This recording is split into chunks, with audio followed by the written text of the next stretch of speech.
You know what? It'll be fine. It'll be fine. You know, we're professionals now. We've been doing this for 2 years.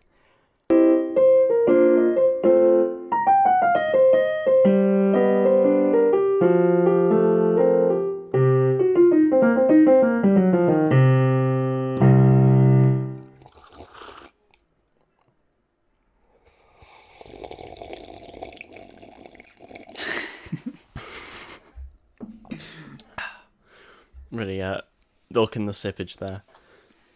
That was, started to sound like something draining. yeah, like the bath, like a bath when it's like almost done with it emptying out. Yeah. Oh boy, New Year's 2021. We Yeah. made it. It's totally You know? 2021 right now. Yep, When it's we're 2020. recording. Happy New Year, everyone. You know. Oh, I stole your bit where you ruined the illusion. Yeah. Yeah, it's a character trait now. It's It's been so long since we recorded, we forgot who does what. right. Yeah, exactly. Yes, we made it, despite the large odds stacked against us. We didn't die, which I've got to say, in my 16 years of existence now, this has probably been the year where I've had the statistically highest chance of dying. Yeah, now that we've pointed out that we're not actually recording it on the on New Year's, right. feels like you've kind of jinxed us now that one of us could get corona between now and when this episode comes out. Oh no. Oh god, yeah. But fingers crossed. Fingers crossed we don't die in the next what's the date? 20 whatever, you've already broken it. The 22nd. Let's hope we don't die in the next 9 days. Well, is Christmas that soon? Christmas is in 3 days, yes. I mean, Happy New Year's. I mean, yeah, happy New Year, yep. Didn't look at my advent calendar to see what date it was. Yeah, no, obviously not recording this New Year's Day, because I'll probably be watching the Doctor Who special. Yes, I'll probably be having a time with family. Mm-hmm. Having a time. Yep. It is also the 6th day of Christmas? 7th day of Christmas. Correct. So, I got 7 swimming swans from my true love. I don't know how I didn't realize this sooner.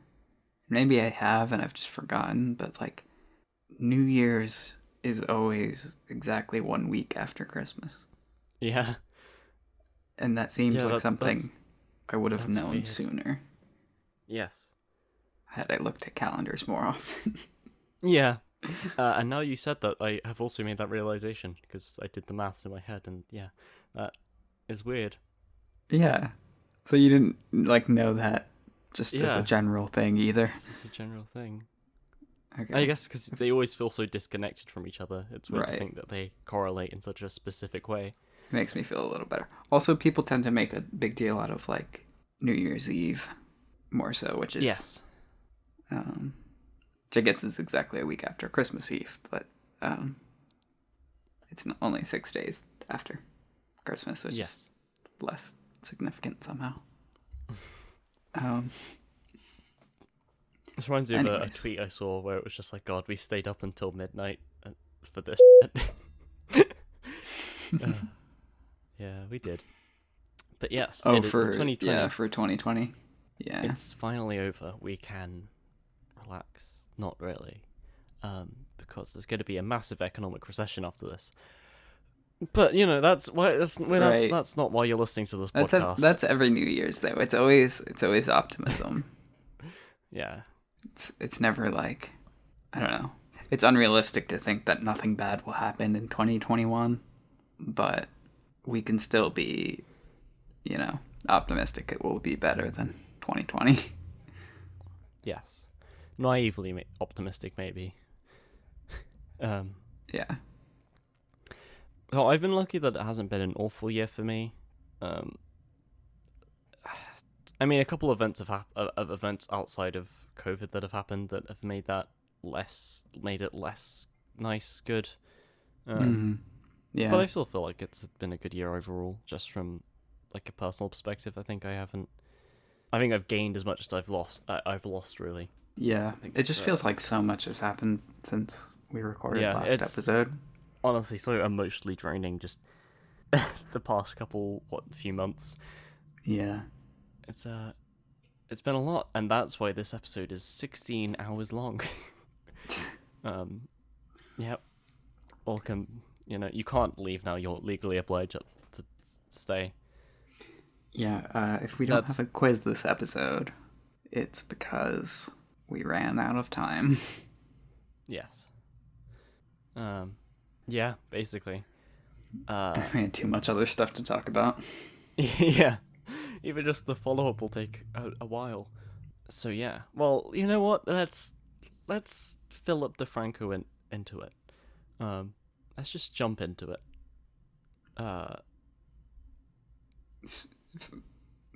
Phil Defranco, known for jumping. Yeah. That's the thing he always says. Oh. I've seen like one of his videos once. No, right. Yeah, I've seen one, but just I know that it's a meme to say that. Make reference. If you say so, Wobbles. Uh, I'm sure the Minters will back me on that. Back you on that and make me look uncultured. Oh dear. Yes, maybe, possibly, but yes. So you have here Phil Defranco, also known as Jumpman. Jump. Yeah. Okay. Yeah. But yes. So here are our notes. Let's looking at our notes. There's a lot to get through. I mean, you mentioned Doctor Who. Do you want to elaborate further on that, or? No, just that's probably what I will be doing when this is actually coming out. You're going to do after recording and editing this. Yes, of course. Record, edit, and then in the afternoon watch Doctor Who. Because we're recording this at and publish 5 in the morning. Your time. Yeah. It'll be going live. As soon as I'm done editing. That part might be true, actually, knowing how I've edited in the past. Yes. Yeah.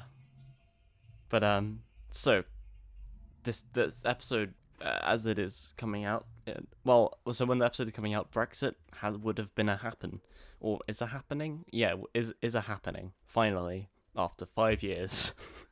Now, not to steer off this topic, because of course in season 3 we are now a socio-political socio-political podcast. Well, whatever. It was a yeah. But didn't this already happen, Wobbles? What are you saying to me? Are you saying you haven't Brexited? We haven't Brexited. No, we're leaving the European Union, the biggest, largest trade union in the world, with no deal, because, yeah. But we're finally Brexiting. Like, I guess that's good. The news can have other things. I guess maybe I misunderstood this, but my read on the situation is that you already did Brexit, in that you just had a deal where it was like you pretend you're not Brexited until the negotiations are finished. Right. But I guess that's the negotiations semantics. Fell through. Yeah. Yeah. So now we're here. And yeah, we're leaving. So you don't necessarily mean that you're Brexiting now, but just that you are maybe for real, like not following the rules anymore. Yeah. And there is still no deal. And of course, at this time, currently, lots of things from currently the United Kingdom has been cut off from the continent. I think it's been disconnected from the continent for a while. The English Channel. Yeah, it's the last Ice Age, actually. Yeah. That's when it split off. Don't think you can blame Boris for that one. Oh, trust me, Scar. It might say he was born in 1964, but I know better. He was like a frost mage that He plunged the earth into. Yeah, I was watching. We watched in school like the last week because it was just we'd done our exams and we had nothing else to do. We watched The Day After Tomorrow, where the Earth's plunged into another ice age. Due to that was a. I don't know why I'm just picturing. What's he called in that movie? The Winter Warlock. Have you ever seen like those Rankin Bass classic Christmas movies? Maybe. I don't think so. Maybe in passing. But yeah. Santa Claus is coming to town. Winter Warlock. I'll picture in the show notes. Yeah. Okay. Because I think it's one of those things that I know of like just in passing, but I don't think it's Yeah. But yes, but we have been cut off through trade not through trade, but from the continent via imports of food and other such things. So that means there's 1,500 lorries currently stuck in Kent that are having to go to like they're all just stuck because they're not allowed across the channel. And yeah, sounds healthy for the economy. Yeah, but it's a bit rough just because, of course, with Brexit, trade is gonna since it's officially Brexit, there are gonna be issues with trade. But it's just a bit awful that we're gonna have to probably deal with the whole thing. Mm-hmm. I mean, I'm no economist, but I think loads of trucks sitting around doing nothing due to technicalities. It's probably going to put a damper on the economy as a whole. And it is because that there is a new in South England, our Southeast Anglia Angles have been breeding up a new. Your southern ankles. Our southern ankles have been breeding up a new, fantastic form of COVID in our free time. There's a new variant of COVID that spreads faster. What? Yeah. I've not heard of this. So that means we have been cut off access. We're not allowed to fly out to, I think, like Italy, Hong Kong, China, France, a lot of countries. So yes, there is a new variant of COVID in South England. That spreads faster. I mean, I think... And that's just been naturally mutating and spreading there, before we get a bunch of comments about how... Because you said they were breeding it up in their free time. Right, no, there's not Pfizer wasn't like, as they were working on the vaccine, were like, hey, how about we take all these COVID samples and make up... Yeah, no. It is through natural... The British government's not like... Oh yeah, well you don't. If you won't give us a Brexit deal, we'll kill you with this virus. Yes. Okay, and that's something I just realized. So yes, another big thing in follow up. There's a COVID vaccine now. That's actually, that's great. Yeah. There's a COVID vaccine now. That's there wasn't. That's last time we recorded. Yeah. Though, did we talk about there being talk of one? There's been talk of one for a while. But it's now finally here. It's being rolled out in the UK to frontline workers, the elderly, and the severely asthmatic. Yeah, I don't know what the situation is in the UK exactly, but I do know the first in line in the US is supposed to be like healthcare workers. Yeah. And then second in line would be like elder care and like nursing homes and stuff. Yes. And it's just gonna be we're gonna have to wait probably a healthy teenage boy will probably be very, very far down the list of that'll probably be like last. I think I'll be and but not only that, but it's like even just a normal person who isn't either like working in a hospital or working in a nursing home, it's probably going to be a while. Yes, of course. They're going to want to get them out to the people who... Like, it's good. It's just like flu vaccines. They give those out annually. Which, like, we're very lucky that the flu doesn't, like, suddenly get the ability to, like, turn off your bowels or something, because we would, like... Well, if it did, then we would have taken it more seriously, and more people would probably try and get the flu shot and stuff, you know? I guess. But it's just, yes. And your reaction is always going to be, like, in response to how bad something is. Yes, and I understand that, like, influenza isn't just one. It's a lot of different... It's like how people... The reason we can't, like, cure the common cold is because there's 1,004,5 strains of, like, what we classify as the cold, because it's just a group of viruses that just fuck with the body and mess with the body in the same way. That was not even your first swore. Wait, did I swear this episode? Yeah. Oh, oops. Okay, well now I'm aware of it. It won't happen again, officer. I swear. Maybe it's still early. Maybe we just make a decision that season 4, season 3. Yeah. Don't get ahead of yourself. Sorry. Season. It's because I saw the thing at the bottom. Just it messed with my head there a bit. But yes, season 3. We just go off the handle.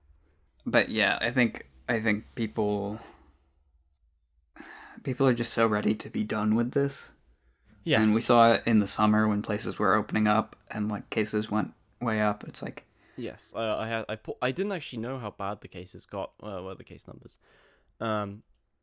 Like currently, because well, obviously this was expected. Flu season was gonna be a big jump, but just in October, it was like what 4 times? No, wow, way more than 4 times. 7 times as worse as like when it was back, like an average of May. Because there was talk about like the heat, sort of like suppressing it.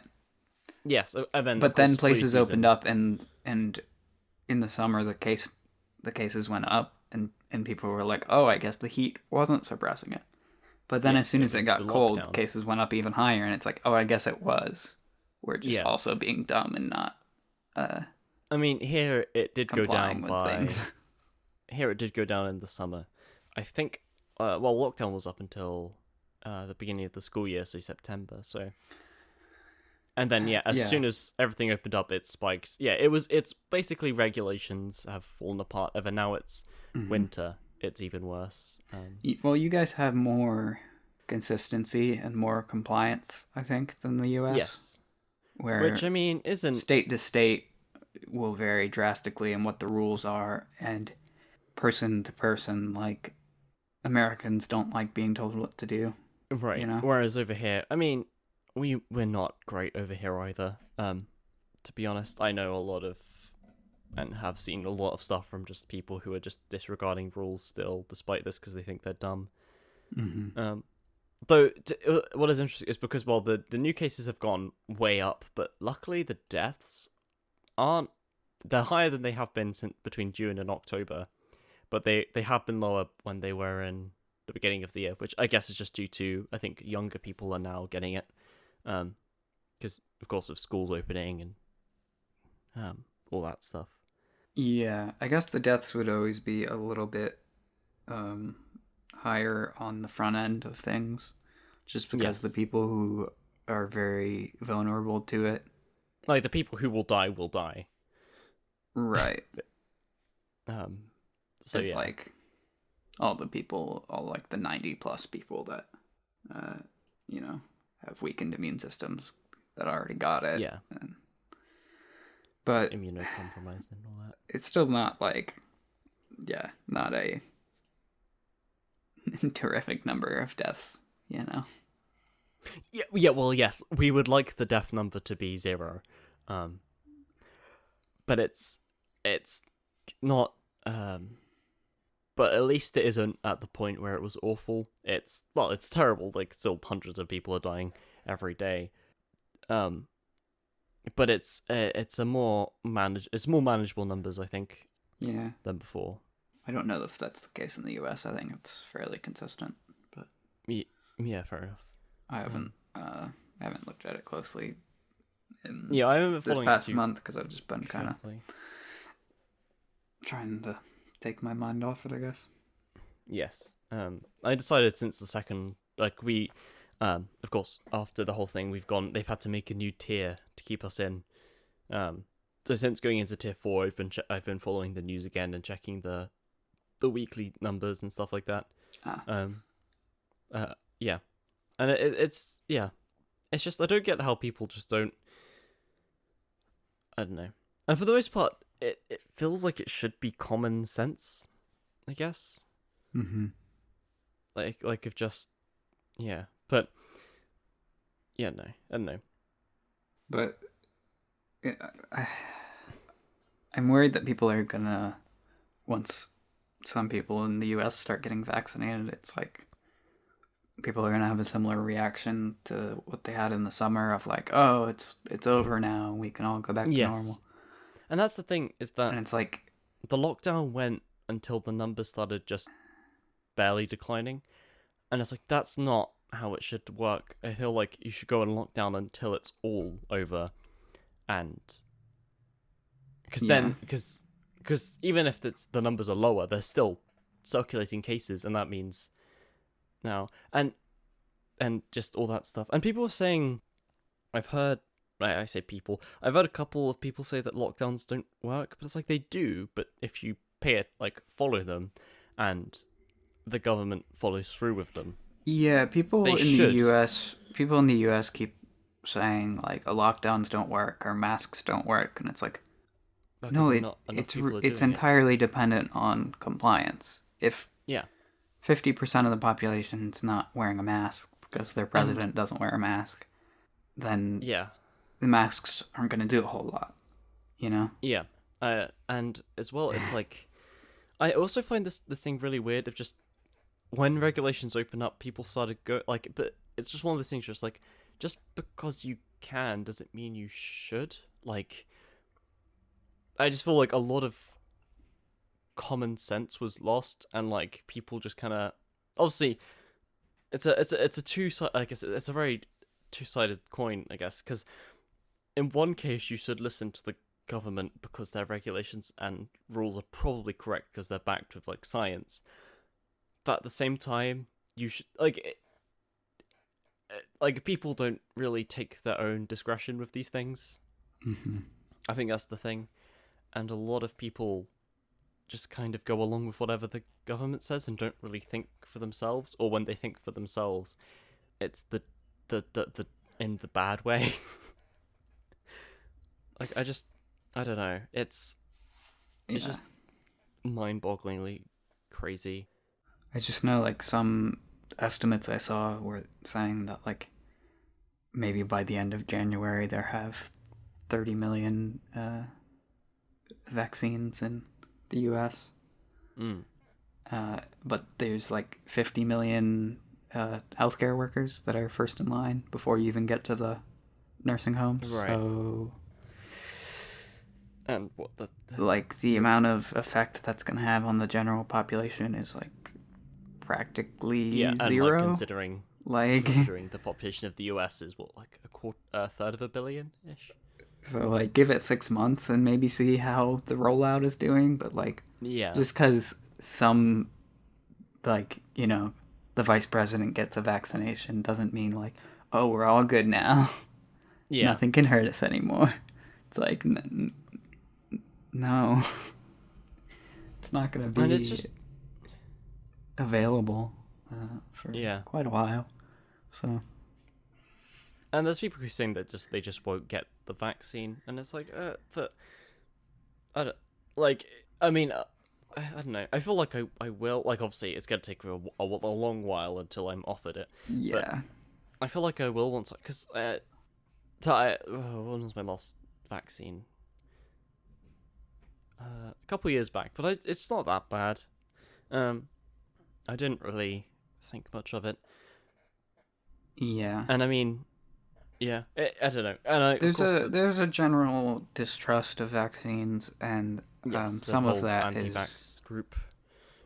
Yeah, some of that is rooted in real concerns, but I think you also have to realize, like, people don't get smallpox anymore. That's a pretty good thing. You know, we are very close to eradicating polio. It's like that vaccines have historically been very like, useful in these immunization situations, and Yeah. not to mention, like, as we were talking about, like, you're probably last in line. So if there was some sort of health concern of, like, oh, the vaccine, has this By the time bad it side got to effect, me, it's like by by the the time time it got to me, it wouldn't even you have the opportunity to get it, so many other people are going to have gotten it. And, like, unless it's like a year after you get the vaccine, it activates the zombie virus or whatever. Which, and I don't understand how. that would be interesting. But unless it's something weird, like, long term, I just don't see it as, like, being a real concern for average person. If you were a doctor or someone who's, like, gonna get one of the first vaccines and you had a legitimate reason for concern, it's like fair enough. But they do trials and stuff. I was gonna say, and I think, like, a medical profession, like, vaccines are such, like, they're not just banging rocks together and then put something in a vial after 6 months. Like, it's the process of proving, like, getting any medical study or anything official is lengthy, and, like, of course sometimes there are errors, but I think just as long as there is a human in the system, there will be an error. But there are so many precautions in the way, and so many different tests and like, studies and research done into it, that the chances that there is an effect is so inconceivable that I don't think like, there's just such a distrust of, like, all information, especially I think in the US. Yes, that's impression is that it's worse here. Weirdly leaking over here. Of just distrusting science, which I just don't. I don't know. And there's, like, a few people, like, I know science, who just statistics, like, any sort of, like, hard fact, even like people being quoted as saying something at a certain location or whatever it is. Like, you could have a video of them saying it and people will still be like, no, they didn't say that, or like, no, that's out of context. And it's like, it's just, there's sort of a disconnect from reality, I think. Yeah. And so in that situation, it's hard to try and convince anyone with, like, oh, well, there's all these clinical trials that have been done, here's all the data, and this is why this thing is safe. And it's like, if someone's not believing any of those things are legitimate, then they become kind of meaningless. And like, and it's always one of those things of just, like, I forgot what it's. Does it have? I think I'm not sure if there's a certain name. I was trying to remember this the other day because I was looking up stuff about arguments. But no matter what you argue, they can always just say, like, even if you show them the data, they'll go like, oh, but that was just manufactured by big pharma, and it's like, no, but the a big farmer, of just this 7 foot tall hunk of a man working on the fields, or, and it's just like, it's just so ridiculous, just a general distrust of science. And I think also this maybe correlates with it seems like nowadays there's a general disinterest in younger, or, like, not like, just people in general with science. I saw this interesting thing with just, like, that in the past 2 decades there was about past 33 decades, not past 33, the past 30 years, there has been a big a large amount of, like, programmers and stuff like that, but because the things they made, because it was harder to get those things back in the day, it now means that there's no people now who are getting into like programming and development because of that. Because now we are at a point where we actually they're in demand for programmers and stuff like that. But how do I put this? But because there is people aren't teaching themselves because they're trying to fix their own problem and stuff like that. It means that there's a big lack of them. Because now that, like, instead of a kid coming up with an idea and, like, making their own game in their bedroom, there's probably now a game that has the thing they want from it. And no, it's weird. I see what you're saying. Yeah. Yeah. So it's like the idea people have sometimes where they're like, oh, well, I can't, like, become successful on YouTube because everyone already has, like, there's all these old channels that already have the market, and there's no room for this type of video because there's already someone with millions of subscribers who makes this type of video. So it's the same sort of thing you're saying with programming, where it's like nobody's like, oh, I'm gonna make a social media website and it's gonna be way more popular than Facebook. They're just be like, oh, well, Facebook exists or Twitter exists. Or there's no so one I don't who's need like, to make that. The way that interacting with computers is really difficult, so I'm going to program my own operating system. Right. But now everyone either uses Windows, OS X, or just so it's not that there's Linux. You're not saying that there's a lack of programmers. It's more that there's a lack of there's a lack of new like in the next 15 years we might see there won't be like a new wave of programs because just there's a general lack of interest in it because everything. Well, and I think some of that is related to like anti-competitive stuff, where a lot of people that do still try and create startups in that sort of area, because they're like, oh, I can make this thing, but it's not really. Their plan is never to be competitive with the thing. Their plan is more to be acquired by a larger company. So it's like, I can make this proof of concept and then Google can buy it and I can be rich. You know? Yeah. There's no sense of striving for more. And I think as well, like, just like there's a general lack of, like, which I'm fairly surprised about. There's just like, on the whole, the general population doesn't seem to be that interested in, like, the sciences. And they're more likely to believe something they found online instead of, like, researching their own stuff and, like, finding it directly from, like, a source from a professional. Well, there's certain tactics that can be used with, like, false information that can make it more appealing. A lot of times it's more enraging. Or making it more consumable. Like the reality and like the numbers and the science is kind of boring. Yeah. And like not very clickbaity. And so making it like enrage inducing can really catch people's attention. Because a lot of scientific research is just big, like, just papers that are worded with very technical language that don't, like, obviously they don't just, like, take time to break down. And there are people who can break those down and that's what I mean. Communicate them in an understandable way.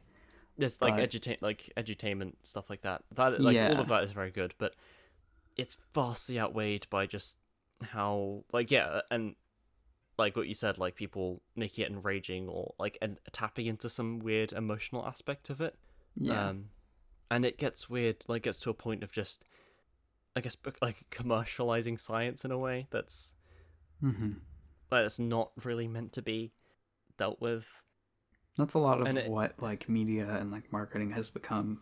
Really, it's just emotional manipulation of like, oh, if we word it this way or we say that this is the cause, regardless of reality, then that and will, a lot of it is trigger an emotional response from this demographic of people. And so Yes. that gets more engagement and gets more, ultimately, more and money. And there's a lot of different, like, fallacy of correlation is causation, and a lot of, like, it's overly conclusive in some ways and divisive. Yeah, that's an interesting point too, where I think sometimes science is sort of like shooting itself in the foot by trying to be like absolute about everything. Yes. Where I think there needs to be a lot more like, this is what the research is telling us at the time. This is what it looks like. This is, because that's the reality of science is like, we have all this data. The data kind of implies that this might be the case. But if we find out later with more data that it's not, then that's what we find out, you know? And I think there was some interview with Dr. Fauci where he was like quoted as saying like masks don't work or whatever. And there's a lot of debate about like why he was saying that at the time, whether it was because like there was a limited supply and he was trying to reserve them for or whatever. But the point is like people who want to discredit him will point at that quote over and over again, and they'll be like, "Oh, look, he doesn't know what he's talking about. He's completely wrong." And it's like, because someone said something at some point makes everything they say in the future incorrect. Like, that's not how science works. That's not. And also, I feel like that's also and I think a lot of scientists will do that where they say like, this is the way things are, and it's like, you hear it a lot with climate change too, where it's like you really need to build some flexibility into your language of like, this is the data we have. Sometimes you mention like, oh well, if climate change progresses, Northern Europe will get colder, and they're like, oh, but I thought it was global warming. It's like, no, but that's why it's an important thing to, like, I remember my geography teacher was talking about this. It's an important thing to address it as climate change, because of course the Earth isn't just like isn't a universal thing. Like, of course, different areas will be affected differently by the same thing. That's a, and I think sort of a marketing fail on the part of science of like global warming was the big term that they went with for a while, and that's a similar thing where it's like they can't tell you in a very like matter of fact fashion like the Earth is going to get warmer, and then it gets colder one year, and everyone can point at it and go, haha, global warming. It's like, if they weren't so full of themselves when they were telling you it was going to get warmer, and they just said, like, it's going to get bad, you know? Then they can be a little bit more flexible. And also, like, if they say one thing and then find out it's something else, you know, people should be more accepting of that, because that's just how the world works, you know? Like with the examples we gave, like especially with biochemistry and what's the word I was thinking of? Geography. Okay, well, like environmental climate science. Environmental science, of just how the human body is very the biology of most creatures is incredibly complex. And that's why like drug trials are very long and tedious, like the double blind and everything like that, because even your perception of a drug can change its effects on your body, which is just nuts. And it's really hard to say, but like people need to realize that it's not concrete. It's like they can do a lot of trials and they can say this is how it is, and then they can do more trials and say, you know, oh, we were wrong. But they need to, I think it would be easier for people to accept information if the people communicating the information were more admitting of their faults and of like the times when they're wrong, because it's like, if you're Yes. having a one-on-one conversation with another human and it's like, oh, I used to think this, but then I realized that I was kind of dumb when I was a kid, and now I realize that this is actually like that. People will get that, and people will relate to that. But when you're like, this is the absolute truth, and then like, 5 years later, you're like, actually, this is really bad for you. You should probably stop smoking. It's like, Yeah, yeah. I was actually gonna. I was gonna mention then that. I was like, smoking was that. then you just don't believe anything they say for the rest of your life because you're like, Yeah. well, they're not Yes. being honest. Yeah. So And I think, yeah, yeah. that was one note. Cool. So a second stimulus got passed finally. Yes, I I don't know how much you keep up with the U.S. Not that much, but I was stuff. able to get through just because there was memes about it online, so I got wind of it. Yeah, I'll try not to get into another full-blown rant, but Right. I'm not happy with any of the established party leaders on either Right. side. It's really unacceptable that it took this long to get anything passed. Yes, There. of course. This is supposed to be an emergency situation where they need to pass aid on to As people quickly as they can. that they're supposed to be representing, and they just went back and forth playing their little political games. And I think in some cases, like, if you think about all the people that have, been kicked out of their homes or like couldn't pay for medical bills or, couldn't pay for food. Right. A fair number of people have been committing suicide, and you think like, Yes. Yeah. a lot of these problems could have been relieved. Like, how many months? Like 9 months, 6 months? Like, they just been arguing back and forth.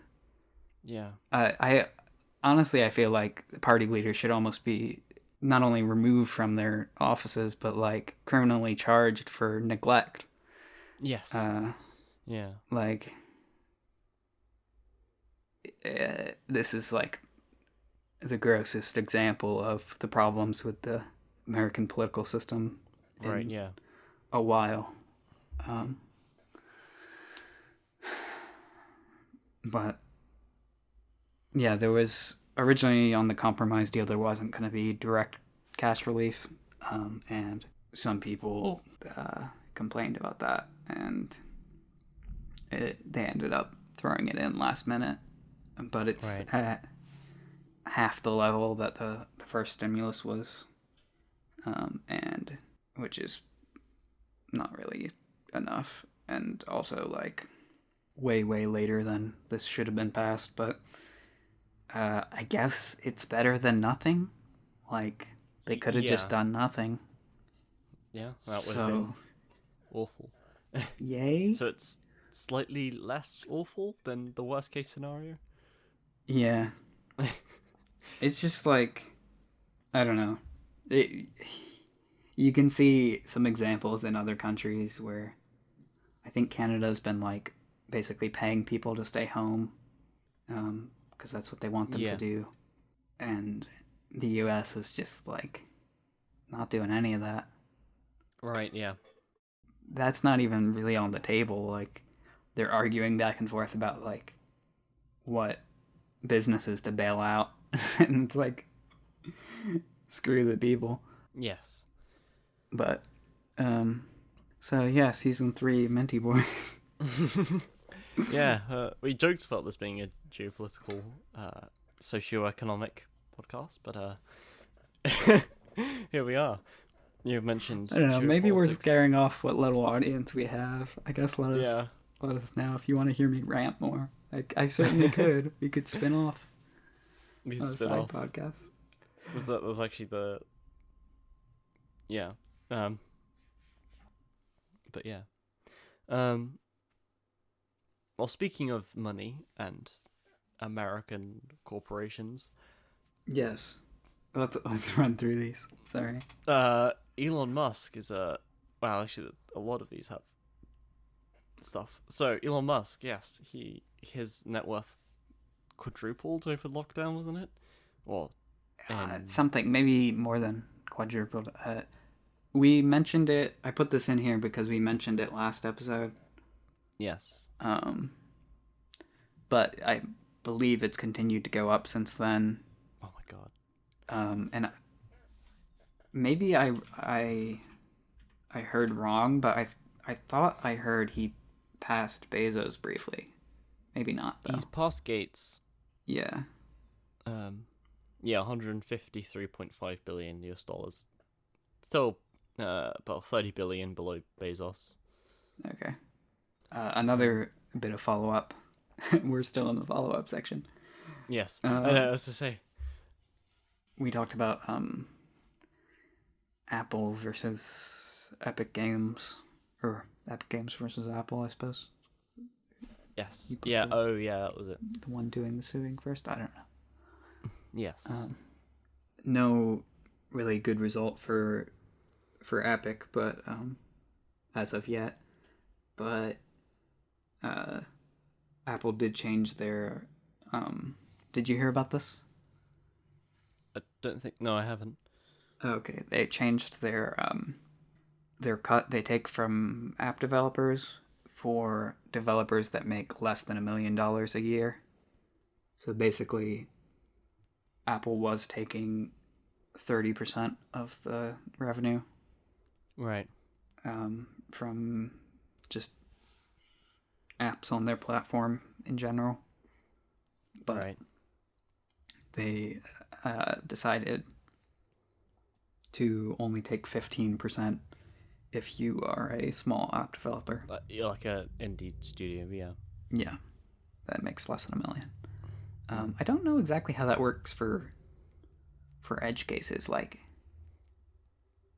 if you make exactly $1 million, 999, then yeah. you get the 30%.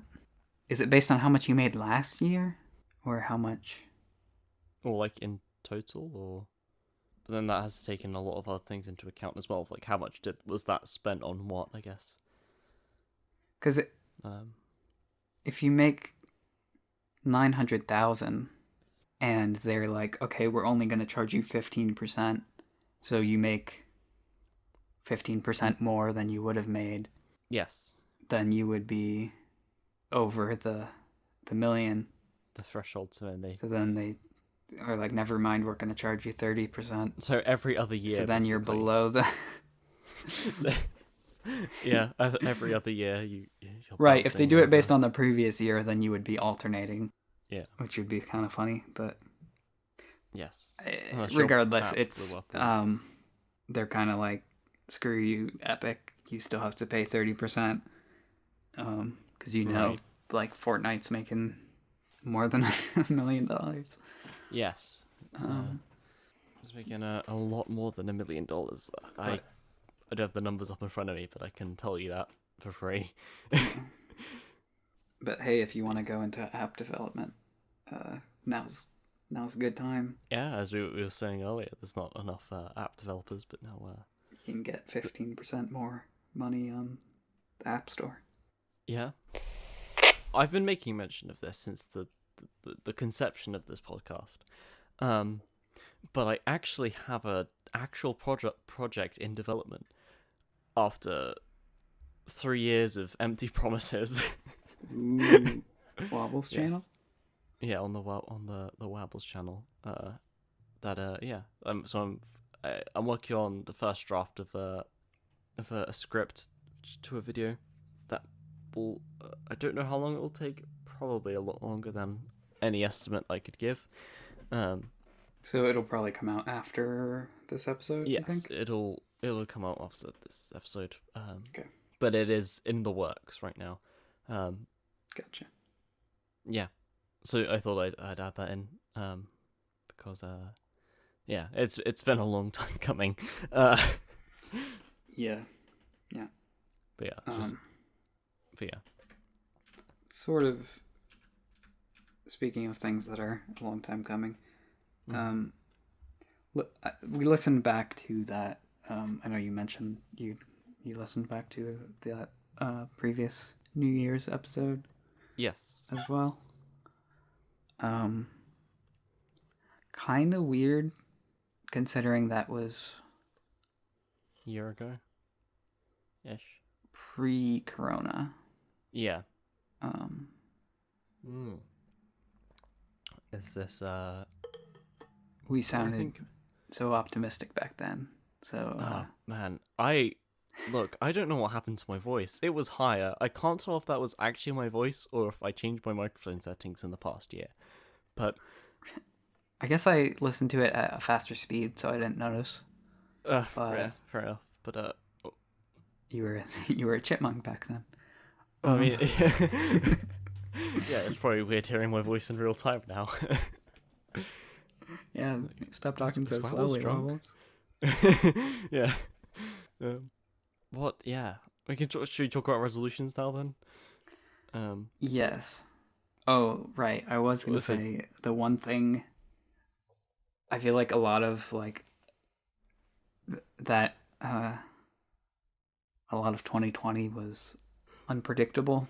Yes. The one thing that was mentioned in the New Year's episode that I think that we did kind of predict, or at least I mentioned in the episode, was Animal Crossing being popular. Yes. Because in last year's New Year's episode, I was like really looking forward to that new Animal Crossing game. It's supposedly going to come out at some point. They keep pushing it back, and then it's like, yeah, it came out. It did okay. It did. And I just remember predictions of it. It was either going to be like a crappy spin-off or just an Animal Crossing game that we would hate, but it was allegedly neither. Yeah. So no, I think it's good. It's pretty solid Animal Crossing game, and little did we know at that time that it was going to be sort of a perfect storm of people everyone stuck indoors, longing for like some sort of escape. Yes. That need to spend a lot of time farming things. Yeah. Catching butterflies. But yeah. So yes, it is a New Year's episode. So of course we said things a year ago. And I guess we checked in on them over the year. But I guess this will be our final reflection of 2020 of our resolutions. So what have from what you said last year have you stuck with and agree with? I will pull up this little list I have, but before we get to our New Year's resolutions, I'm gonna plug in my laptop because I just realized it's not been plugged in this whole time, and that could be bad. I'll take a big sip of my drink because I've been taking all baby sips, which doesn't really do much.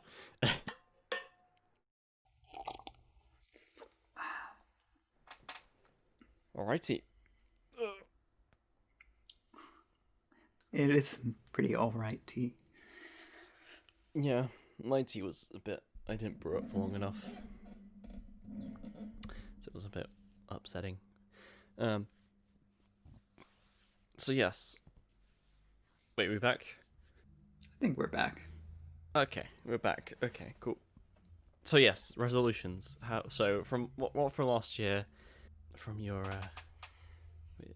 young year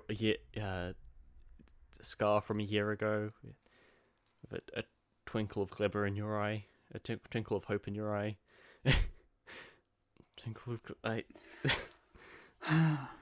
Well, I have 4 things listed that I wrote down while listening to the previous episode. So, all right.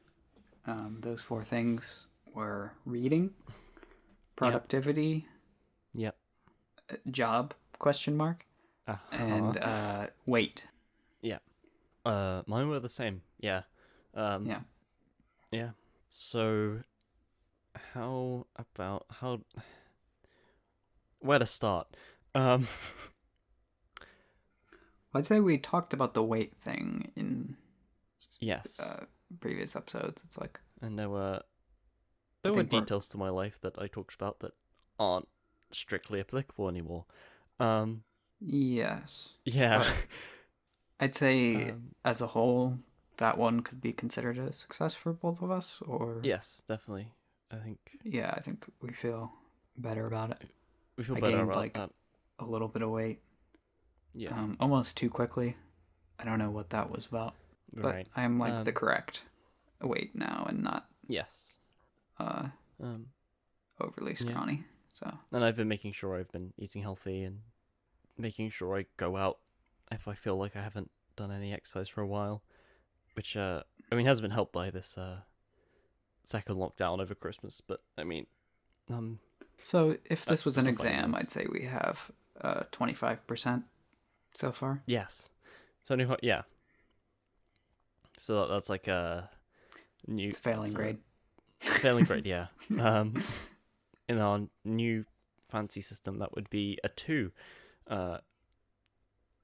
which is still as a failing grade. I mean, to be fair, it is impressively difficult to fail in our exams, but I'll get to that in a sec. Is your new system 0 to 8? 1 to 9. 1 to 9.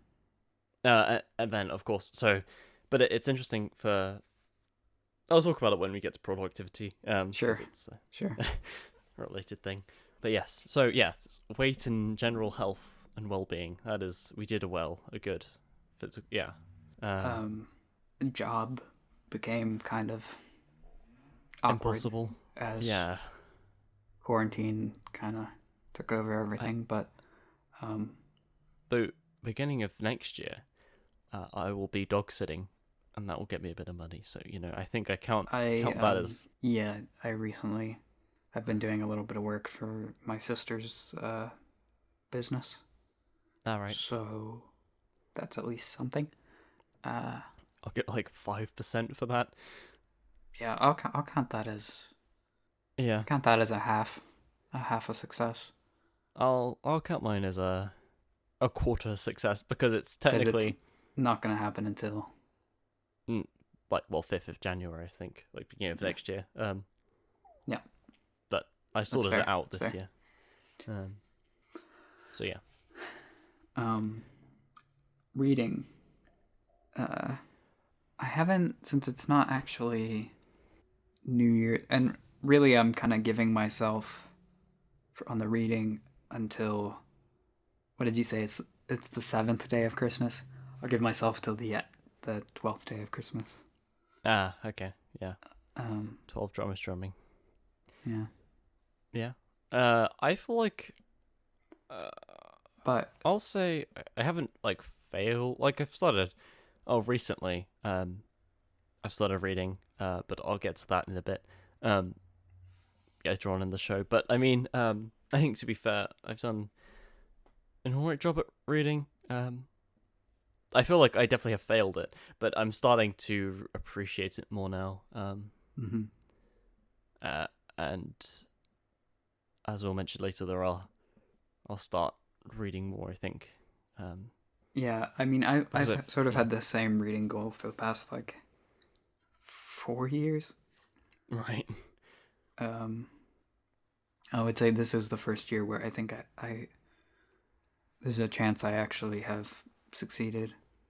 I've certainly read substantially more this year than I have. I probably read more this year than I did the other, 3 years combined that I technically had this as my goal. So, I'll count that as a full 25%. Although the as I said, the final tally, as far as I'm concerned, for how much I read in the year, won't end until So yeah, and it's not even, as we alluded to earlier, it's not even really New Year's yet. So hopefully I can at least finish the book that I'm on It's the minus third day of Christmas. It will be a little disappointing that I didn't get all the way through Series of Unfortunate Events. Yeah, I've got like 2.5 books left currently, so I see it as kind of unlikely that I will finish that by the end of the year. Finish that by the end of the year, but maybe if I really focus on it. Knuckle down, yeah. So that leads us to productivity? Yes. Yeah, I saved that one for last because I felt like it's probably the broadest in a way. Yes. And for us, it means kind of different things. Yeah. So for me, I was a bit more specific in saying that I wanted to start a new podcast, which I did not do. So that's a 0.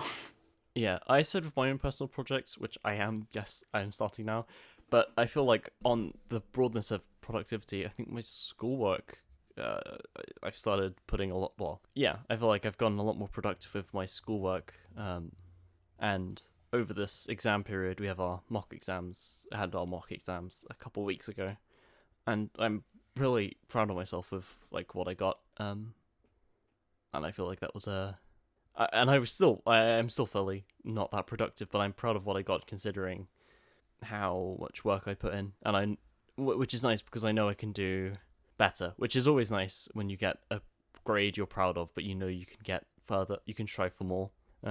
So yeah, it's stuff like that that I feel like I did good with this year. So yeah, so there's the grading system that we kind of how was I going to bring that up?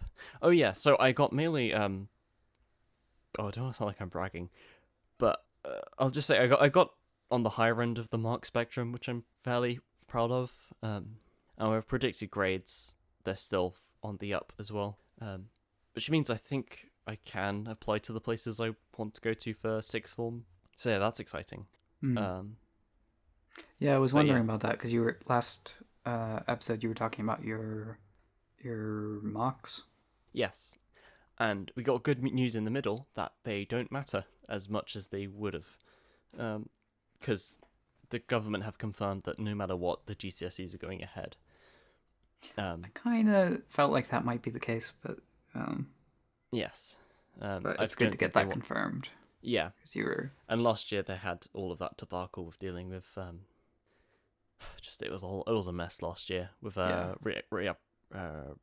applications and when we spoke last, it sounded like you were really in limbo as far as all that is concerned, of like not knowing what counts and like what your school life is even going to be like. So yeah, but now there's a lot more confirmation about it, which is very nice, and that does make me feel a lot better about some of my grades. My worst grade was probably chemistry, which I mean it was still a pretty alright grade, but I just know like my chemistry teacher is also my physics teacher, and he was like, what happened with chemistry, because he knows that like I'm not an idiot, so like if my other science marks were low, he would just be like, oh well, of course that's just how he's scoring. But he was like, he asked me like, what was up with chemistry, and I was like, I have honestly no clue. And I think it's just a subject I think I'm alright with it. Just when I revised it and was going over stuff, I think I revised the wrong part, or not the wrong parts, but like the wrong aspect of certain things. And like details I thought were important weren't, and the details I thought weren't important were. Yeah. So I was like, I probably wouldn't need to know that for the exam, and then it was on the exam. But now you know, and for the real exam, you can like. Yes, and we haven't ready. fully finished the physics and chemistry courses either. But you know, for the most part, I think I know where I can I went through the paper and was looking at the mark scheme and stuff like that, and I know where I can improve and stuff. So it was my most iffy mark, but it's the most like I know that it's not like I'm doomed. I know where I can improve, which is nice. And it was good. It was nice for maths because I think. My maths teacher said to me that like I'm very good at the long questions that really like my mind is very good at mapping all that out and keeping numbers and all that, like doing very long form questions. Like my forte. But it was just, I would look back and I would just make such small, dumb mistakes on the tiny questions. And that's like, she just said, you just need to work on the basics because you focus too much on the complex. Jimmy is fair enough. And I think and what they said about A-level maths is that, sure, the grade to get into A-level maths is a level 7. But really, realistically, you should only be considering it if you can get level 8s. Because it is notoriously difficult. But I think I can, I think I'll be able to do that, because for A-levels I want to do maths, physics, and economics, which I've had warning of, because, well, it's obviously they it's a sensible thing, but because what happened was, because of COVID, last year, they got their exams cancelled. So what happened was, a lot of people just got, with 4-tier schools, where they have a secondary school and the sixth form, a lot of the year 11s just got moved up to the sixth form and just accepted them if they applied, which a lot of them did, because that's just the easier option. So I was warned that I might not have that as an option, just because there might be a large influx of those people doing that thing. But I think I should be fine, and it's not like I have other alternatives. I might do geography instead of economics, or like psychology maybe, or I'll see. But yeah, so I think I definitely did a good this year for productivity and getting my stuff together for schoolwork and school life. Yeah, I mean, that's like, it's your main thing right now, so it's, yes, as long as that is staying, as long as that is afloat. Clean. Yeah, and I feel like I did fairly well, considering that I have, at the time I was under, like, it, just because I'm proud of myself as well, just because it was a fairly stressful time for numerous reasons. Mm-hmm. And then on top of that, you have a Wobbles channel production. Yes, well, I've only started work on that because, I have nothing else to do. Yeah. So I'm making sure in this Christmas break I'm gonna crack down and get for all of it. And then as school starts, I'll of course the production will slow down, but I'll still be able to get consistent work on it because the majority has been done. So like, it sounds like this might be a multi-video project, or a single video. It's a single video, but I really want to take my time with it. Okay. And it might turn into a multi-video, but not kind of. I don't know. Although you don't have to reveal anything. It's just of course. A teaser for the audience. Yes.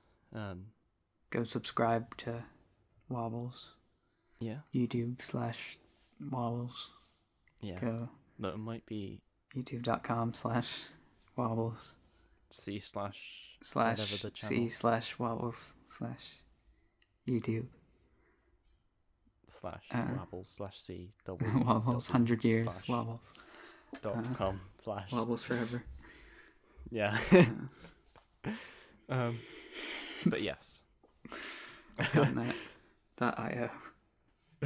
.co.uk. .gov. .eu. .ir. / /Wobbles. /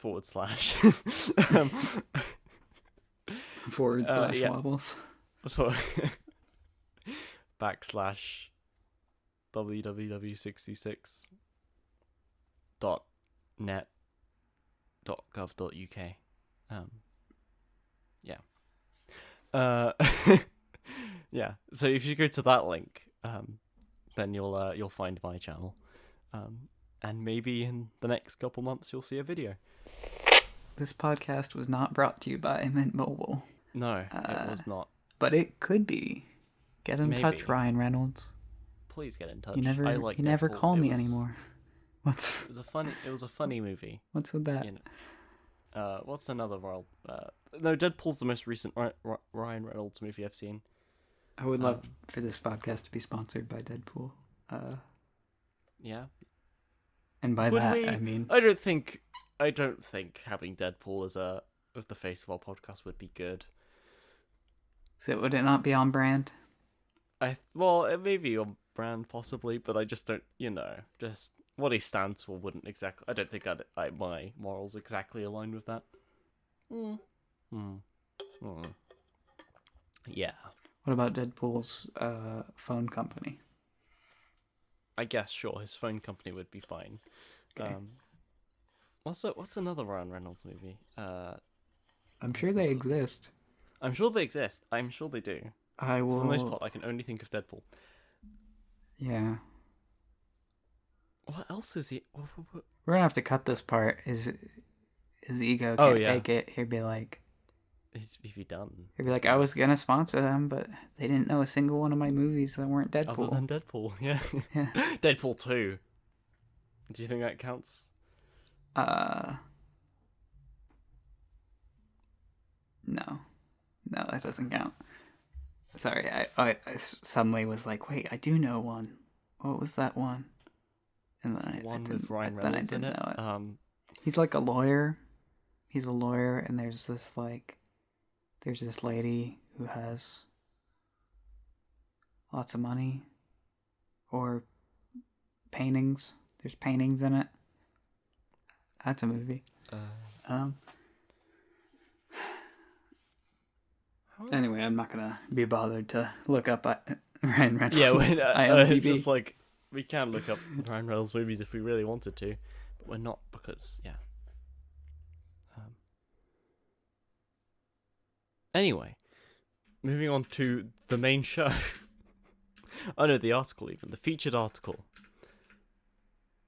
Well, you put this in, so I'll let you take the stage here. Sure. Yeah, this is just something I came across randomly, which I thought was I don't know. It felt very Minty Boys to me, and so even though we're taking a break from the podcast, every now and then I come across a thing, and I'm like, this feels like something we would talk about. Yeah, right. And so I just set it aside, and here we are. Here we are. But yes. 14 colonial-era slang terms to work into modern conversation. Though, to be fair, the intro paragraph says 15. Does it? Yeah. Here are 15 slang words that were recorded in and around this period. You have a talent for identifying the obscure typos in whatever article I send you. Yeah. Yeah, the URL and the title both say 14, but and the list first paragraph, 14. Are there actually 14 or are there 15? There are actually 14. It stops after 14. There are actually 14, so it's just a typo in that first paragraph. Yeah. Well, it was probably originally going to be 15, and then they for whatever reason decided to just make it 14, and they forgot to go back and edit that. Or maybe it was just like one was incredibly racist, so they had to cut it. It's like, oh no. Someone reviewing the article last minute was like, let's not encourage people to bring this one back. Yeah, Joe, just come on, man. You know what? You're better than this. So yes, it was interesting. You know, they have a kedge, is that to do well or doing well. I'm pretty kedge. Yeah. So like, how are you doing, Wobbles? Pretty kedge, you know. It's all kedge here. Yeah. Kedgetown, USA, population me. So what was oh wait, it's reminding me. It reminds me. I don't know why. It just reminds me how in French, how you can reply to "How are you" with just with "ça va." So if someone says "ça va," you can just say "ça va" in return. Yeah, that is. I always thought that was weird. Yeah, it just. I don't know. It just reminded me of that. Of just like a weird way of replying to them. Someone's like, "How are you?" and you're like, "How are you?" Yeah.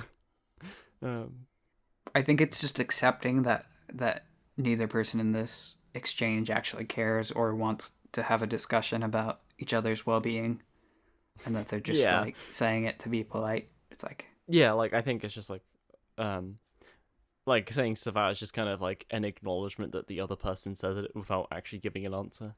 Yeah. But yes. Whereas in English, we just say good and say no more. It carries the exact same meaning. Are you actually good? No, terrible. Yeah. But how are you? Good. Yeah, me too. Yeah, good. I think I've had a moment where I said, "Oh yeah, I'm good." And it's like, what? Why am I? No, I actually. Why did I say that? No, I'm actually feeling really bad. It's like you're like, hang on, I need to amend my statement. I literally came here to tell you that I wasn't feeling good. Why did I say that? Yeah. You sit down, you're like your therapist, and they're like, "How are you?" And you're like, "Oh, good." Oh, I'm good. You know. Okay, get out. Job so done. My father. Yeah. That'll be $400. Yeah. Interesting. So number 2, I guess we'll alternate here. Yeah, sure. Unless you have more to say about Kedge. No, it's pretty Kedge. It's all Kedge. Kedgy. Just catching. Number 2, cat's paw, or to be made a cat's paw out of, is to be duped or used as a tool. Yes. So yeah. So yeah. Like So it's kind of like a fool. Be made a fool of. Cat's paw. Yeah. Or I guess more so like to be used as used as like a pawn in a social setting. Yeah. Be like manipulated or like a pawn. Yeah, or like like when you go like if this, I mean I've never done this personally, but like I hit like when people do this thing where like if their friend is talking to their crush, they'll use going up to their friend to be able to talk to their crush. I guess that's also similar. Cat's paw. 'Cause it's just like a. I find that seems like harder to work into. Yeah, I was gonna say it doesn't conversation. That doesn't come up. It doesn't really roll off the tongue, and it also doesn't come up very often. Whereas it doesn't Kedge, come up as often. Kedge, whereas Kedge like Kedge, but cat's paw. I mean, it's very situational, and because of I feel like the definition maybe might be a bit too vague because like to be used as a tool, like it. I don't know if it's because you said to be made a fool of, which makes but that could also have like a very like a deeper implication of like no, manipulation. I think you're right. I think it's more like to be just to be used in a social situation for someone else's gain. Yeah. Like in the prequels, Palpatine made a real cat's paw out of Jar Jar Binks. Yeah. You know, your typical social situation. Yeah, of course. Or yeah. You want to move us on to number 3? Yeah, sure. Chuffy, meaning to be impolite or unkind, I guess. Yeah. If someone is short with you, tell them that they don't have to be so chuffy. So it's just this sounds British to me. Yeah, that's what because there's chuffed. That's a British colloquialism meaning good or of good quality. Like, oh, I'm well chuffed. But that's different than. But it's the opposite meaning of this. Okay. So someone who's a doo-doo head. Yeah. Chuffy. What? Yeah. Why are you being so chuffy, man? I mean, of course, we mentioned last episode. I am the. I don't know if we should invite Wobbles to the party. He's a bit chuffy. Yeah. Always says he's Kedge. He's not really. We all know he's not. So he's walking around saying, "Kedge this, Kedge that," but. And man, he's a real. See, I want to say he's a real chuff. Yeah. But he made a real has cat's a different paw meaning out of John the other chuffy. day. Yeah, he made a real cat's paw of John the other day just to talk to Jennifer. Oh, let's not get started on that. Jennifer, God. What is this next one? Scratch? To crack Scratch. something between your teeth. I mean, the apparently vulgar terms sound like it was named after what? Yeah, it comes from the Dutch word. Scranchen. Scranchen. Yeah. I mean, that's interesting as well because I know there's a word for just eating over here is scran. Like a word for just eating food is or like scran it down or here's scran. Just it's like in a is it German I'm thinking of where the word for food and the word for eating is the same. So you can scran on scran. So say the doorbell rang. That means scran is here, or we should go scran on some pizza. Speaking of eating, yeah. Oh, very clever. So was my go? Yeah. Gut foundered. Gut foundered. Gut foundered. Get foundered. Got founded. Yes, meaning very hungry. It dates to 1647. It's from Newfoundland. Huh. Like when people say, like, I'm starving. Yeah, or... Really what they should say is, I'm gut foundered. I've picked up I'm famished. I like the word famished. That's a good one. Yeah, I think that's, yeah. Because it still has that old-timey quirk to it. Mm-hmm. Or another, like, in a similar vein is flummoxed. That's a nice one. I think people will be more confused. I think famished, it's got like an interesting feel while still maximizing understandability of it. Yeah, comprehensibility and such. I think that might be the problem with gut foundered. People think has like gut in it, but people think you have some sort of like problem. Yeah. It's like, oh, you should see a doctor about that. Yes. It's like, oh, I'm gut founded. It's like, oh, you should want to get that checked up, or I'm sorry. Like, God, I'm sorry to hear. How old was she? Yeah. Fishy. See, this gets used a lot as like suspicious, but that's not what the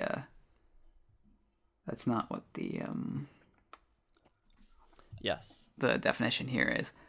I mean, like halfway through here, it's kind of late to mention this, but I did realize after the fact this might have been a fun game to have Wobbles try and guess what the words were. But that would have been good. Yeah, but you already looked through it a little bit. Because Yeah. I just sent you the link without thinking about it. Yes. But you know what, listeners? If you want to guess, you want to pause right now and guess what fishy is, say it out loud, Yes. and then see how wrong you are. Go, call someone up, tell them the answer, then hang up. Yeah. If you're listening with a friend, you can both guess and you can keep score. Yeah. Always good to mention that in the middle of a potential quiz. Anyways, but apparently fishy means drunk. Drunk? I'm not surprised, really. There's a lot of different words that mean drunk that you wouldn't really... Like, I like jolly or hammered, smashed, pissed. Yeah. Apparently Benjamin Franklin compiled 200 ways to say that you're drunk. But apparently it comes from the drinker looked bleary eyes and turned down mouth corners make a drunk resemble a fish. He's looking a bit fishy. Richard M. Lederer Jr. said. Huh. Now here's another good colonial one. Macaroni. So like there's the classic like Yankee Doodle. Went to town riding on a pony. Well, hang on. Maybe Stuck let's a feather let's in his hat and call called it macaroni. Well, let's if for those at home, take your wildest guesses what macaroni means. Even in the context of him sticking a feather in his hat, yeah, I was gonna say I don't feel like that gives it away enough. it doesn't necessarily. But macaroni means fancy.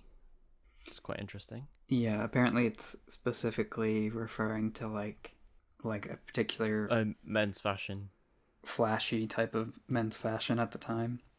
Yes. Or it's like intentionally over the top. Yes.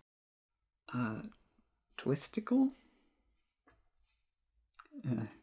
Please make your guesses now. Let's just say about macaroni as well. It's just I wonder if that's where the pasta name came from. It's like, oh, it looks fancy. It's like fancy pasta. It's a macaroni.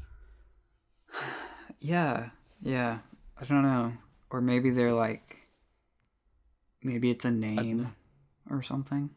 Yeah. Maybe that's one that might require more research, but yeah. Well, anyway, it could be.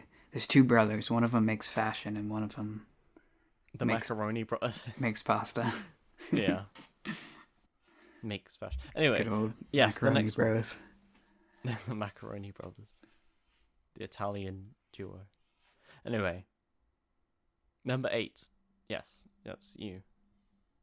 Twisticle, which apparently means unfair or immoral. Yes, that's I feel like it's not like as twisted, which just means like a bad person, to 1848's Dictionary of Americanism. I guess, yeah, it's like mystical, but yes, twisted. Yeah, twistical in nature. That's a good one. I feel like twistical could come up. Yeah, it's pretty catch. Yeah, it's pretty catch. Fairly macaroni as well, with the whole.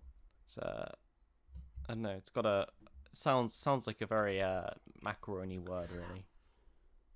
I do, yeah. I feel like, I don't know. I could see some Gen Z kids getting into some macaroni fashion. I think that feels. Yeah. And I mean, if you're. Yeah. Feels possible. Yeah. And it could also be, used with describing someone as chuffy, Yeah, I think chuffy would have a harder time getting picked up again in places where they used like well chuffed or whatever. Yes. So, yeah. But twisticle just kind of has a natural intuition behind it. Number 9. Now, this is a weird one, and I think a lot of people will get this, is savvy, save, or sabby. I think people might already know this, but I've given enough time to answer. It means to know or understand and have an awareness of. Yeah. Which I think I know is just used. Like I think this is one that has come back already, honestly. Yeah, like when people talk like, "Oh, I'm not that tech savvy," or yeah, I'm not particularly savvy in literature. I feel like I've heard this one in passing a lot. So we succeeded. We did this one. That was it. You know. I think savvy with like 2 V's is like definitely the. Yeah, the one that's caught on. I don't think you hear sabby very much. That just feels I think I vaguely have heard sabby, and like obviously I think I've seen savvy just because people spell it differently. Yeah. Because so I've seen those 2 different spellings of savvy. So yeah. The next one, Adam's Ale. Ooh. Yeah, actually, the minters at home might be able to get this. I think. I don't particularly like slang that involves apostrophe S's. I think it's like it's too much. Yeah. I think it's like the cat's paw. Yes. It's the bee's knees. The bee's knees. Cat's meow. It's like... It's not like kedge. Yeah, it's not... It doesn't feel like a word. It feels it's like an idiom. It's like a expression, or like a... Yeah. Adam's ale. I can't see myself saying that. Yeah. But I guess it's a water. So maybe it's something somebody in colonial times would say when they go to a bar and they just want water, but they want to look cool. Like, give me a I'll have Adam's ale. I'll have a straight Adam's ale. Huh. The bartender's It's from just a like, poem. you could have just said water. Read it. Would you like to read out the poem? You're not gonna get fishy that way. No, you won't get fishy. Would you like to read out the poem? Sure. In reason's scale, his actions weighed. His spirit want no foreign aid. Long life is his, in vigour passes, a spring that never grew stale. Such virtue lies in Adam's ale.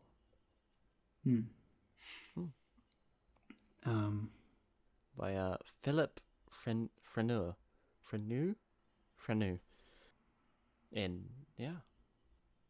Jumpman. Isn't I was gonna say there's a second mention of a Philip in this episode. That's interesting as well. Like how, like I feel like a lot of our colloquialisms are sometimes based in books, like TV and all that stuff as well. Just shared like media. I mean, it's something that people can read separately or watch separately and then have sort of a shared experience with people they've never met. Yes. So it's like if you're going to make a reference to something or you're going to use an expression or something, it's like... Yeah. Like if someone says, oh, that's really jumped the shark, then you know what that means. Like... Yeah. Yeah. Or, like if someone says, oh, it's a bit of a catch-22, But I think there are certain, like, inside joke type things in, like, friend groups that will... Yes. That can spread to some degree, but it's like you move across the country and you try and make that same reference and, like, no one's going to know what you're talking about. Yes. Whereas if it's... I have an inside joke in my family that I'm yet to meet another person that gets it. It's rather specific. Like it's from a clip from a comedy show. But that we use whenever. So it I guess to describe the clip, basically, there was this TV show that used to be on called Harry Hill's TV Burp, and there was just this one sketch because he would go over like television shows and like make jokes about the clips and stuff like that. Sure. And it was very humorous. But there was this one. He would constantly be in like an ongoing like comedic commentary on soap operas, which are very big here. I think it was Emmerdale. It was one of those Emmerdale, EastEnders, or Coronation Street. But they were at I think I forgot, it might have been a funeral. It's like, oh, so what got him? It's like, ear cataracts. And then someone else goes, ear cataracts? And then another person goes, ear cataracts? And then it gets to the point where they pick up the phone, call someone, and just go, the person on the other line just goes, ear cataracts? And then it gets to a point where, like the presenter of Deal or No Deal, have you seen Deal or No Deal? Yeah. Yeah, the guy picks up the phone and goes, ear cataracts? And it was a very humorous clip. So now whenever in my family, if someone mishears someone, then someone repeats it, and then the other person mishears that person and repeats it again, we'll just go, ear cataracts? So it's and I've tried making that joke with other people, and I'm yet to meet someone who gets it outside of our family. That's pretty good. But even that is like, it's kind of obscure, but it's still based in like pop media Yeah. in some way. It's not based on like popular. just a conversation you guys had at some point. Yeah. So it's still like it's possible that if someone Yeah, had because I found seen a that clip clip of it in YouTube. Like it's if I that's, there are people in the world that you've never met but would get that reference. yes. And you've just never found them. Yes. So there's someone out there who also laughed when I said rather as well. I don't know what that's from. I was trying to place it because I thought that's what you were about to bring up, but I get that one. I just don't. I can't name it right now. Yeah, I just know there's like a little girl who goes rather. Yeah, that's another one as well. But yeah, it is interesting. Is it Harry Potter? No. Yeah, I was thinking, was it Harry Potter or? Someone will tell us, or they won't. Yes. Or they won't. We'll find. Because I remember finding a clip of it as well. Or another one I make as well is from Cool Cat Saves the Kid, which was this awful low budget kids movie with this. Do you remember Cool Cat Saves the Kids? That was quite big on YouTube. No idea. It got very big because the creator of the film sued. Was it sued? They just got really upset over the video and were acting really childish. So there was a big drama thing about it. But just there was this bit where they go, "Where's Cool Cat?" And then he goes, "There he is," and then it pans over to him. So now whenever I like if someone asks, "Oh, where is this person?" I'll go, "There he is." One person has got it, which I feel proud of. So but yeah, it's just interesting with how like even back then like popular art and like media was a influence of language and like stuff like that.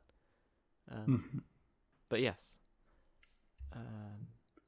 So it's me next. Yes. Yes. Number 11. So a shaver. Okay. Yeah. Okay. This one does make sense, I think. Yeah. This is a logical one. And obviously, I can tell you right away, if your guess was someone who shaves, that's wrong. Kind of. It is in reference to a young or adolescent boy. So that makes, like, it's... so just when they're implying that they're young enough to start shaving, Yeah. Yeah. Which is fitting, if a little condescending, I guess. But I mean, I don't think it's particularly that embarrassing. Yeah, so it's a shaver. I could see that being used in like a condescending sort of way. Yeah. Oh, look, here comes a shaver. But yeah, it's like idea of like someone who's like young enough to have just started to like need to shave. Yes. Yeah. I suppose it's like in the US how there's a thing about like freshmen being used as a term that isn't really anywhere else in the world. Which, yeah. Yeah. Which to do with schools and stuff like that. Right. It's just like your first year in either high school or college. Oh, we have a term here. We can call them freshers. Freshers. Freshers, yeah.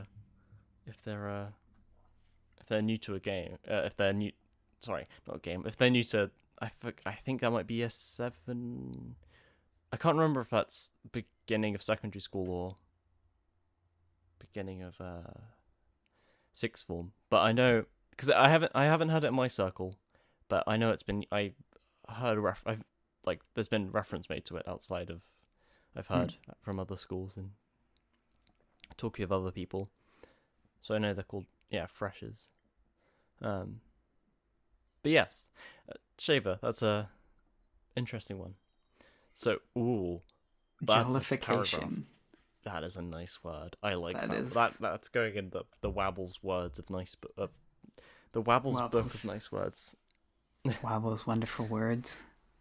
Words of nice books. Bookstores near you. Nice alliteration there. Jollification. I think you might be able to get this one. Yeah. So, celebration or merrymaking. Yep. You just jollify it. Yeah, I feel like this could use a little jollification. Oh, that's interesting. It could be used. It could be used in the sense that it could be too. There could be too much jollification. When it got out of control. But I feel with coronavirus, people are like, we need to stop this jollification. This jollification afoot at the bars and the parties. Spreading pubs. Diseases. Yeah, makes sense. But I feel like this need to is chill definitely with one your like in Christmas and New Year's jollification. How are your festive jollifications? Are they kedge? My festive jollifications, personally. Yeah.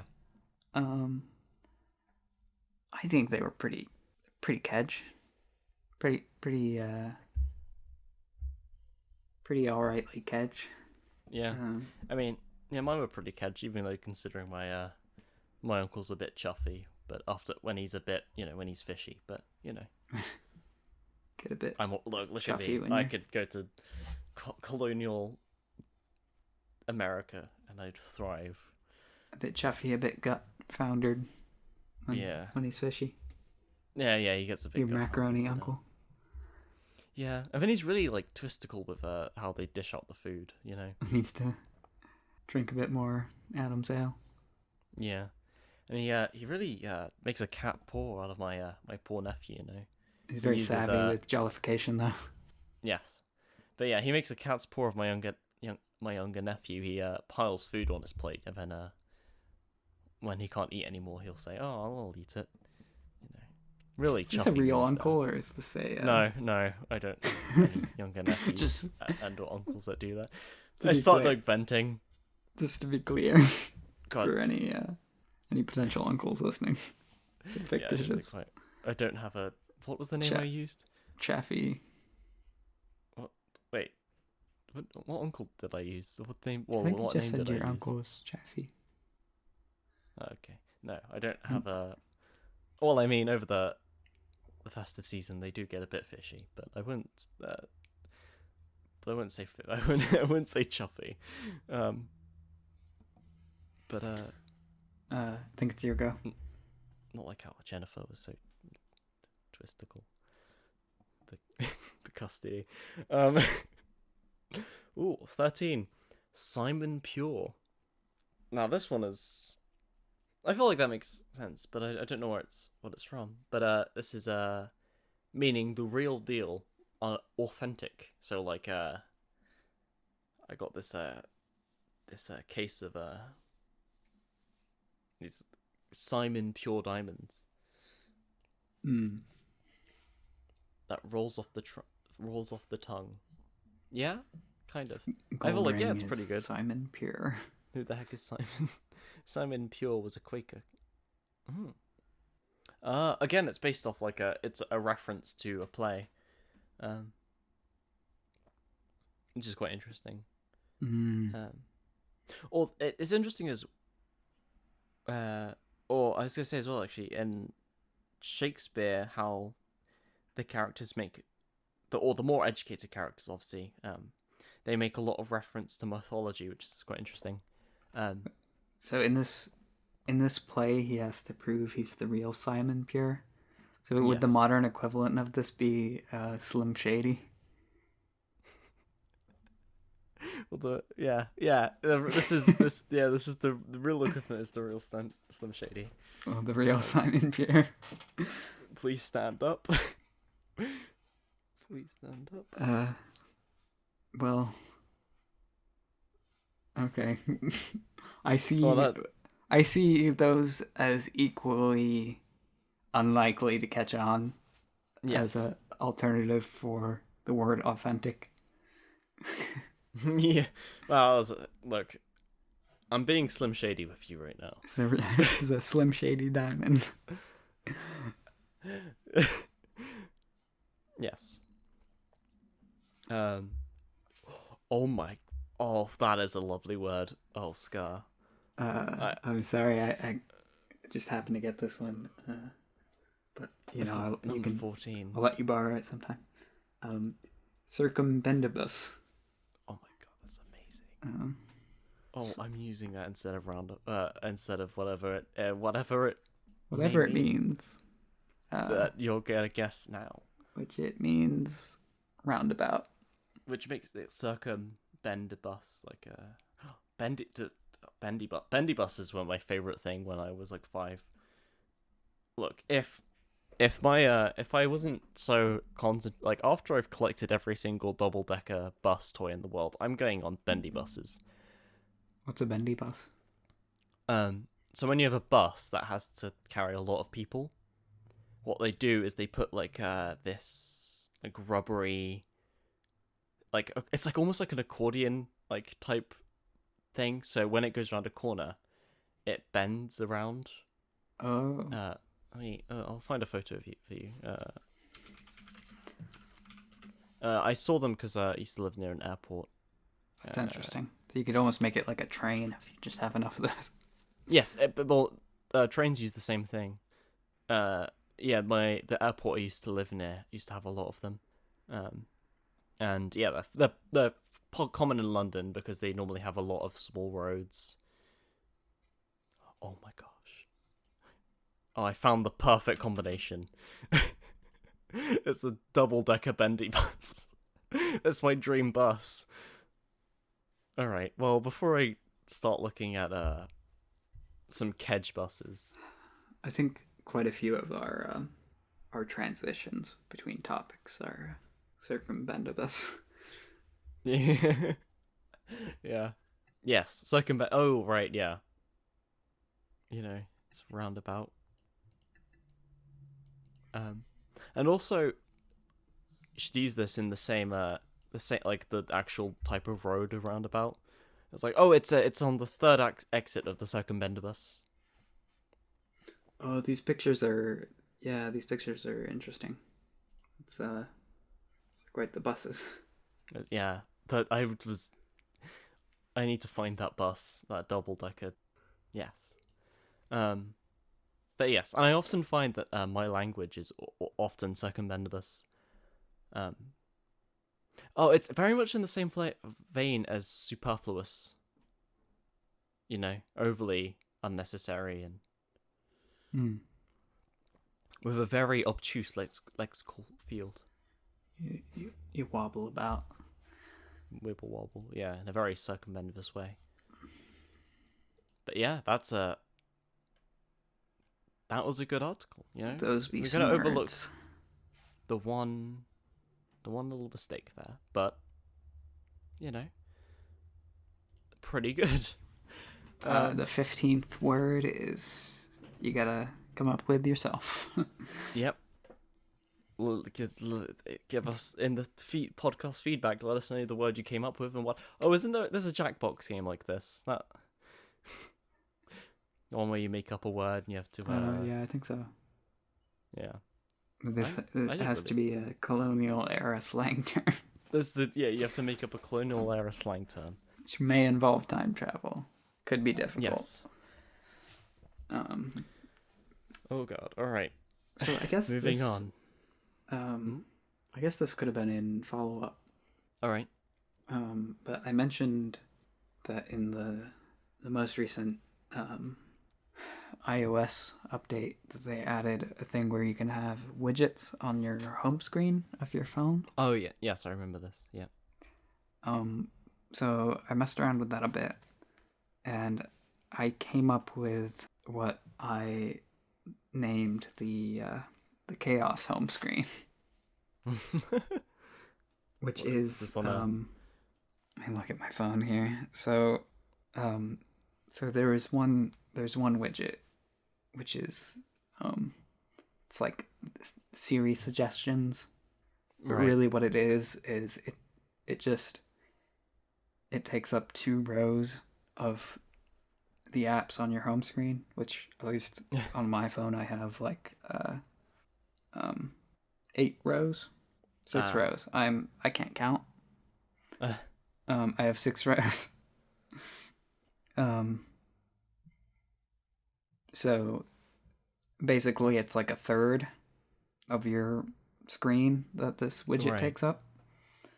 But instead of like showing information or whatever like the other widgets, it will just try to guess what app that you want to use next and put those app icons in that area. So it pretty much looks like a normal 2 rows of apps, even though it's technically like just whatever your phone thinks that you want to use. Right. So what I found is you can just put 3 copies of that widget to take up your entire phone screen. And it is smart enough to realize when there's more than 1 copy of it on the screen, it won't give you like duplicates. Okay. So there's 8 apps per widget and 3 widgets per screen. So that's 24. Yes. Guesses, essentially.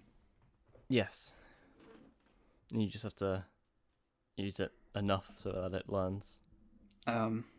So I feel like with 24 guesses, my phone, in having used this a little bit, although admittedly I've gotten a new phone since I added this to the show notes and have not really been using this as my primary home screen. But in the amount that I've used it, I feel like it's almost always had the app that I'm looking for on the screen somewhere. Huh. But the issue is that it's not consistent with its placement because it's depending on at any given moment what it's guessing. It just like puts them on there in whatever order it's guessing, I guess. So it is kind of a infuriating way to use your phone because it's like the thing you're looking for is always on the screen, but it's not always in the same spot. Right. Yeah. And it also just looks a mess. Right. I feel like part of me wants to send a screenshot, but also it's like part of the point is that it's constantly changing, and yes, I mean, I don't know. People don't need to just see a random selection of apps that I use. Yeah. Yeah, fair enough. Yeah, so if anyone has an iPhone, unlike Android wobbles here. Yeah, it's beep boop. You're like, yeah, this is meaningless to me. Yeah. Move along. But, try that out, and I take full credit for all of the chaos. Yes, the excellent design and good phone usage that you get out of this amazing home screen. That I'm sure probably someone else has come up with. Right. Yeah. I mean. Anywho. Yeah. But yes, in a similar vein to a New Year's resolution, I have started reading recently, past couple weeks ish, and I've been reading Good Omens by I have the names Neil Gaiman and Terry Pratchett. I was worried I was gonna say Terry Gaiman and Neil Pratchett, but no, I said it the right way around. Because I previously have watched the show. I watched it with you, Scar. I remember that. That was a fun old time. Yes. Back when Rabbit wasn't dead. Yeah. No, I kept the app on my phone like someone's 6 months listening after to it that, died. not realizing what we're talking about. I think that you just like killed a rabbit or something. Oh right, You had a pet rabbit that died. Rabbit was a streaming service type thing. where it would share, or it wasn't gonna share your screen. They had their own like browser.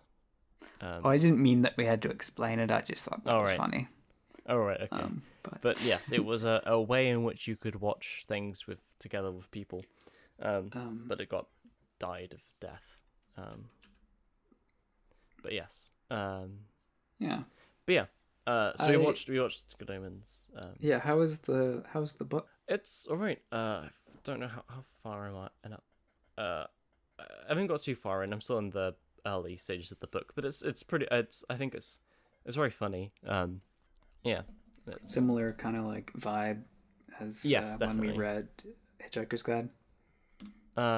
Yeah, I think it's slightly different type of humor, but it's still the same. I think it's still it's in a similar vein of it's like quite I guess British humor in a sense. Mm-hmm.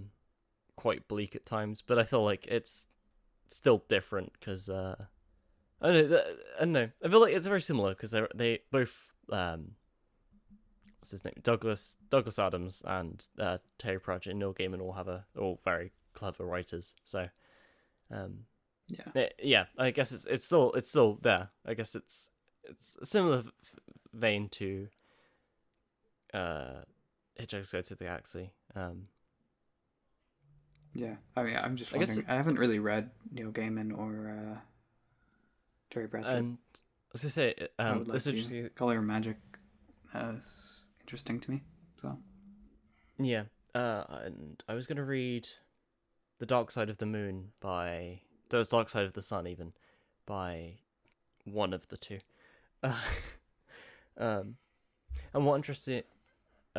And what is interesting as well is, I guess, actually it does remind me of Hitchhiker's Guide to the Galaxy in the fact that there are footnotes in the book on the bottom page of the book, like on the bottom like a bottom of the pages where they've added their own little comments because it's the official title. Where is it? I just had the book by me. If I can't find it, I'll just leave it. Oh yeah, it's Good Omens, a narrative of certain events occurring in the last 11 years of human history, in strict accordance as shall be shown with the nice and accurate prophecies of Agnes Nutter. And then it said, compiled and edited with footnotes and an educational nature and precepts for the wise by Terry Pratchett and Neil Gaiman. So they basically wrote themselves into the book as like the compilers and editors of mm-hmm. So it's just quite clever, how they've done that. And the footnotes are quite amusing, and as well as sometimes they'll make a reference about like a British town or city or something that's just quite English and obscure, and they'll make a joke they'll put something in like giving context to Americans and other aliens about the jokes in the book. But yeah, it's very much in the same. Probably need a lot of that. Yes, context. Like they mentioned Milton Keynes and when talking about who was responsible for what. But yes, so yeah, it was just interesting how the books correlated with the thing, the TV show, and that's quite good. But what it led me on to was I started watching Red Dwarf again-ish, because I used to watch it like not watch it like episodically, but it would always be on TV when like on just comedy, because there's a big thing in the UK of old comedy shows and sitcoms, so there's channels that make a lot just stream those every day. So I remember watching quite a bit of Red Dwarf when I was younger, so I decided to watch it again, and it's still good. And I think once I've done Good Omens, I'll read not the book of Red Dwarf, but the follow-up, which was Better Than Life, which is of course the game in the TV show, but it is a book about Rimmer and stuff like that. Yeah, I actually read that book. Yes, my dad talked to me about it. It sounded very good. Where parts of it were unnecessary. But Okay. I think the second half of it was pretty good. Yeah. I don't know. I mean, you read it and you see what you think of it. I think I think I prefer the show to the book, but okay. there are a couple of other. That's the only one I've read so far, but there's a couple of other books. Red Dwarf. Yeah. I still probably will read eventually. Yeah, I don't want to get through the Hitchhiker's to the Galaxy because I've read I've listened to the radio show up until the third installment, so I want to read the books up until that point and just see how they compare. Right. But Red Dwarf, I believe, is one where the show came first. Yes. Yeah. Good Omens, obviously, the book came first, and then Hitchhiker's Guide, the radio show actually came first. Yeah, that's why I prioritized the radio show because that was there. I think that's always something to consider when consuming media. Is like, is this an adaptation or is this the original source? Yes, but yeah, so I just thought there was just interesting how noting how the difference between adaptations and shows are. Although I enjoyed the Hitchhiker's Guide book, and I think it's a little bit different because it's an adaptation by the original creator. Yes, and into a so it's still in the same spirit because into a similar form of media because it's like a radio show without the visual. Yeah, you don't have any visuals in a radio show, so it's all words anyway. So I feel like that lends itself more naturally to being a book. Yeah, and whereas like a TV show to a book, you suddenly have to like describe everything. Yes, and what I find as well with Hitchhiker's Guide to the Galaxy is they do a good job of translating some of the jokes that are like remember that we talked like audio jokes. We mentioned we mentioned the watch joke, which that type of reoccurrence only really happens in radio shows, so it's interesting seeing that in a book.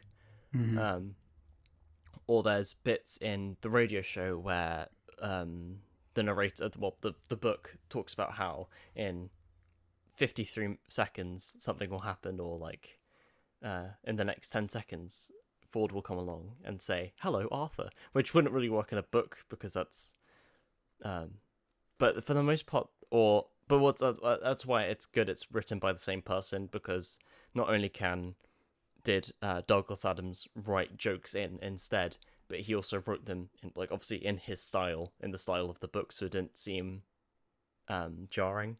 Yeah.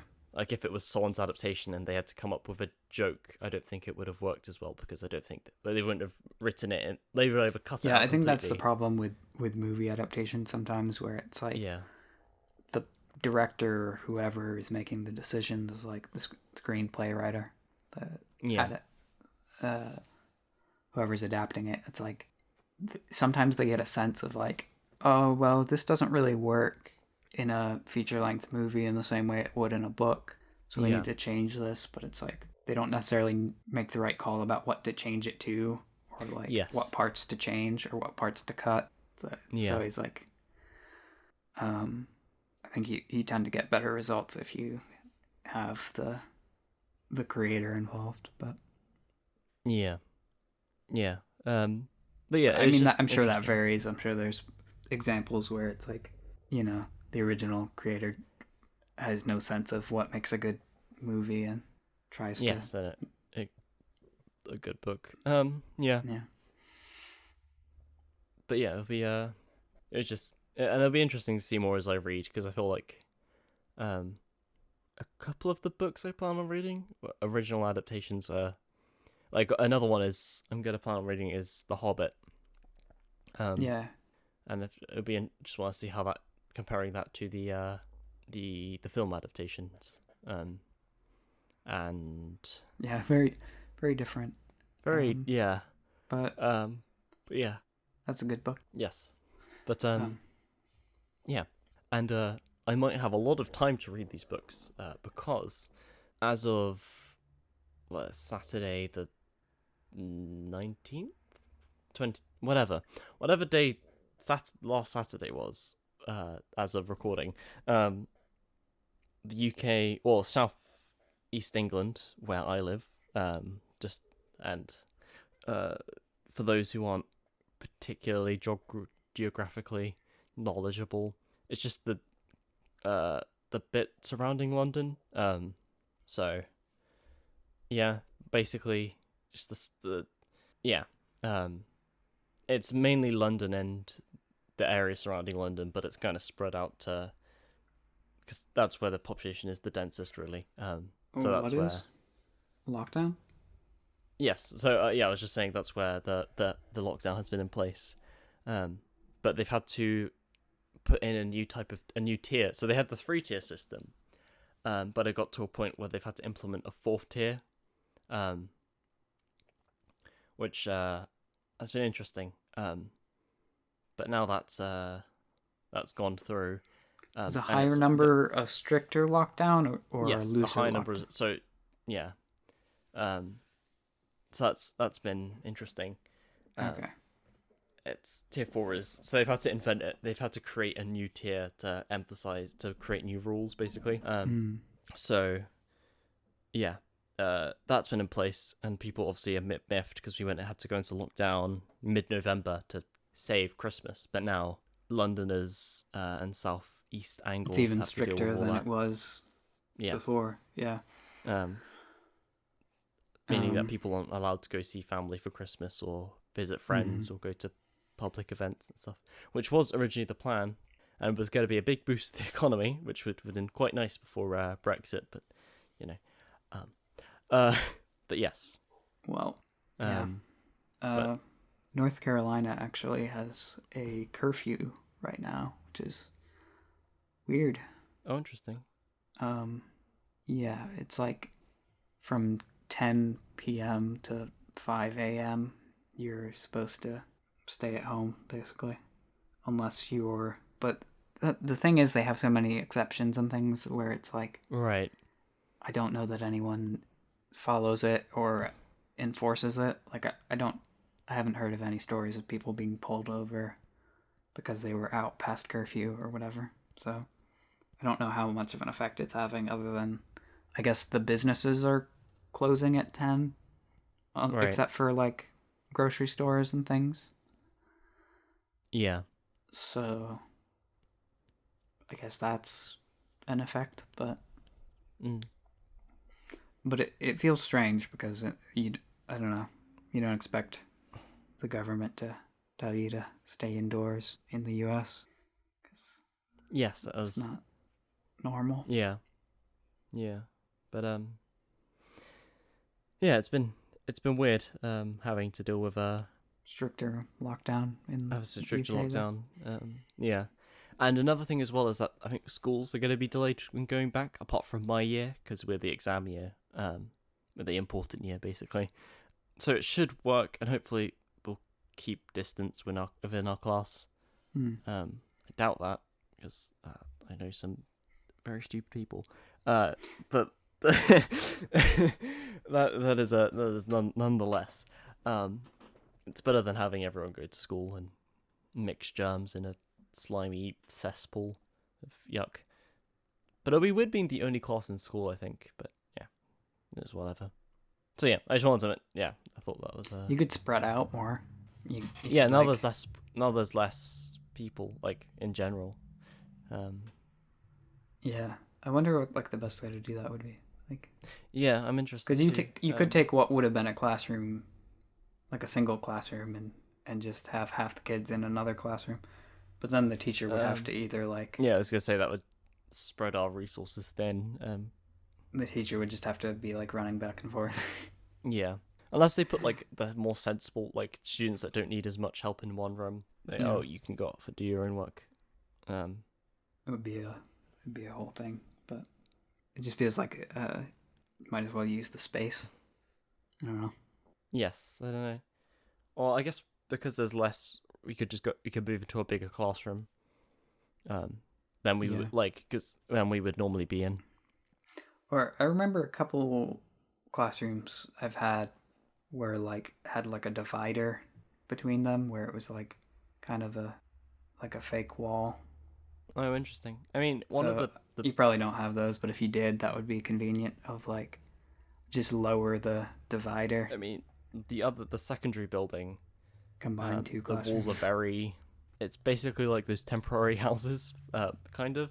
But the walls are very, very thin. Like we realized, me and my friends were like talking about it. And we realized you might be able to just put your foot through it if you tried hard enough.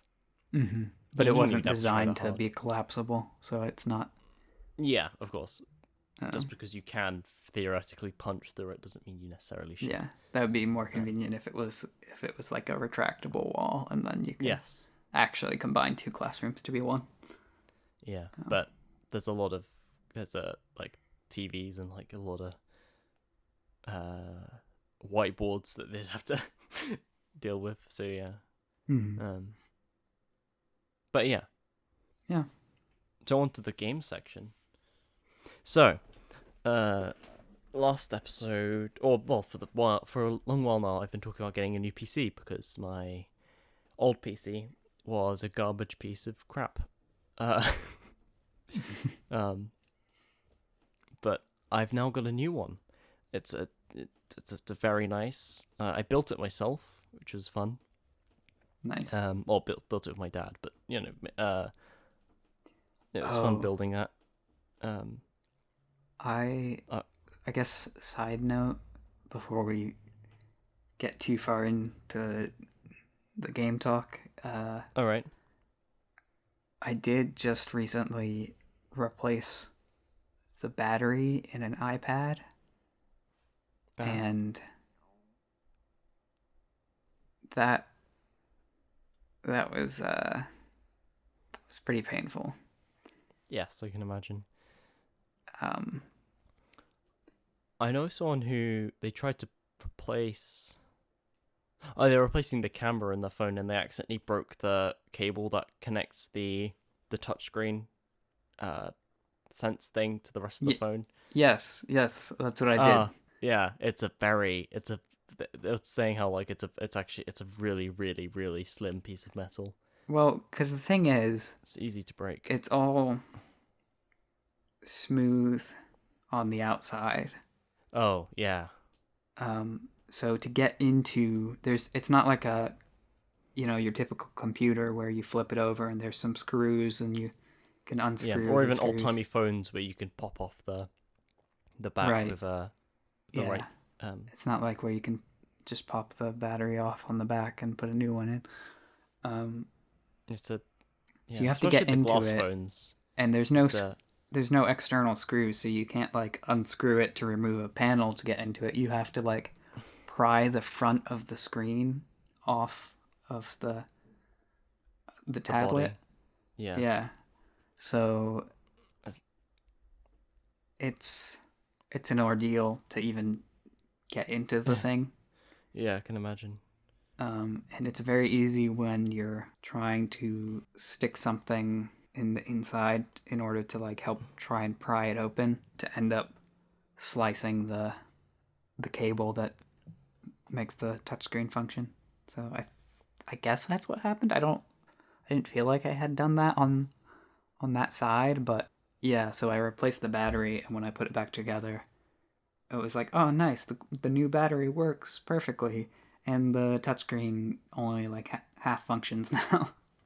Right. Yeah. It's like, so as long as you don't need to touch the top half of the screen, it's all good. Right.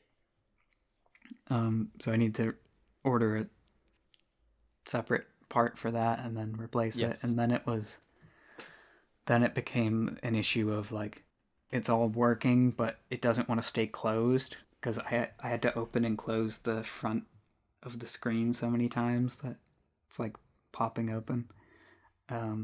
Anyway, I think I got it in the end, but yeah, it turns out that it's quite difficult to do.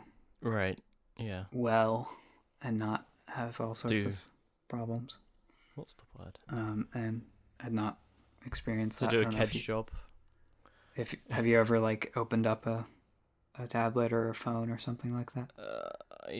When I got bored, I used to put my old phone because that had that you could just pop the back off. I didn't really touch much. because I used to do it to change my SIM card. That was about it. But I haven't had to do that for a phone or tablet. Yeah. Well, you're when you say your old phone, do you mean like a BlackBerry or like a Android phone? Old phone? It was an Android. It was the I think I talked about it in the podcast. Maybe it's the Motorola G4. It was, yes.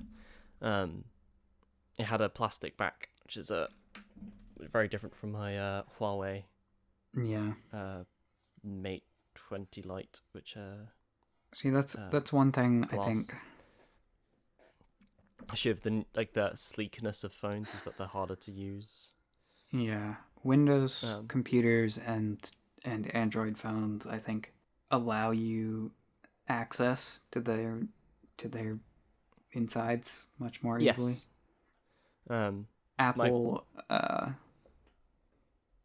computers and Apple phones and just like anything Apple makes, they don't want you tampering with it. They don't want you trying to repair it yourself.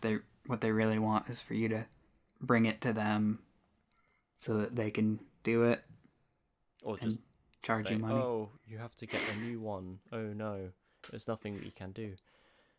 Right, either be like, oh no, it's impossible, just buy this new one, or like, oh yeah, let me replace that for you and make it super easy. By the way, that's pay me this much money.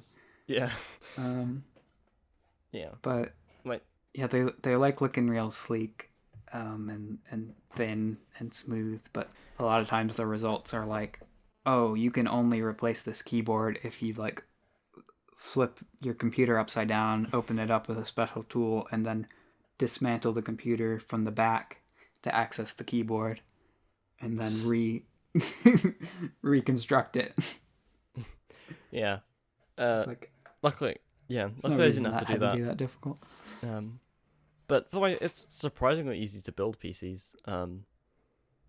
We had some trouble. The RAM wasn't quick enough for the motherboard. Because there was the place we got the motherboard from, they had problems. They were like, oh, we ran out of stock of that other one, so we'll give you this replacement one. Yeah. But apart from that, it was all fine. It's a desktop, right? Yes, it's a desktop PC. Nice. For those interested, it is running a Ryzen 5 2600, I think, with an GTX 1660 with 6 gigabytes? That doesn't sound right. I'm not going to give that specific. With 16 gigabytes of DDR4 RAM running at 3200 speed, with a 2 terabyte hard drive, a 258 gigabyte SSD, anything I'm forgetting? ATX something motherboard, and it glows orange. Did you say the RAM? Yeah, I said the RAM. Did you say the graphics? Yeah, I said the graphics. That's the GTX 1660. It's the. Did you say it's a good PC. It's been able to run everything I've thrown at it. Not. Weirdly enough, I can't put Minecraft on high settings with like 20 chunks. It's apparently that's a bit much for it, but I mean it's fine. Is that with shaders on, or is that just? Oh, with shaders on, it's fine. I just kind of turn down the render distance a bit. With shaders off, it does struggle. I think that's when you first load up the world, when it's like loading everything in, frames are a bit low, but after that it runs smoothly. But yes, that's also the reason I've been so committed to getting onto. Is that single player? Yes, single player, and it ran fun with multiplayer Minecraft. Okay. But yes, having a new. Sorry, yeah. Yeah, then I would just wonder if it was like a realm or something. Maybe it's your internet is holding it up. Yeah. Oh, yeah. I've been having internet issues lately, but that hasn't. Yeah. But if it was single player and it's still lagging at that render distance, then yeah, I guess that's just the best your computer can do. I don't know. Yeah. Or I think it can do better, but I just haven't optimized it properly. Sure. Yeah. And the cooling could be better. It's kind of just on the floor but I don't have room on my desk to put it up here. I'm sure it's more render distance than mine can handle right now. So yeah, fair enough. But yes, this is I'm really glad. I've been saving up for this for like upward like around 4 or 5 years now. Yeah. And it's just nice finally having it. I can finally feel less guilty about spending money. But yeah, and this is also like this is hence the Wabblesness channelsness, because I finally have a machine I can render video on properly and record things on OBS on and all that stuff. Yeah. You know what? It is pretty hard to like record gameplay when it's like just running the game is making your computer lag, and then you're like, yes, let me load my recording software. Yeah. But we did this with when I got on my new hard drive. Remember when we guessed how many hours left? Right now, guess how many hours left of audio recording could I theoretically do on this piece on my 2 terabyte hard drive? 3,000. Yeah. Okay. I'll give you 3 guesses again. Okay. Much lower. I feel like we already did this, and I just don't remember. We did this, but it was with a different hard drive. 300. Okay, you're a tiny bit too low. 365. So I guess that's your final guess. Yeah, it's 341 hours left. I think last time. Well, I'm not going to say, but I'll check back to how many hours I had.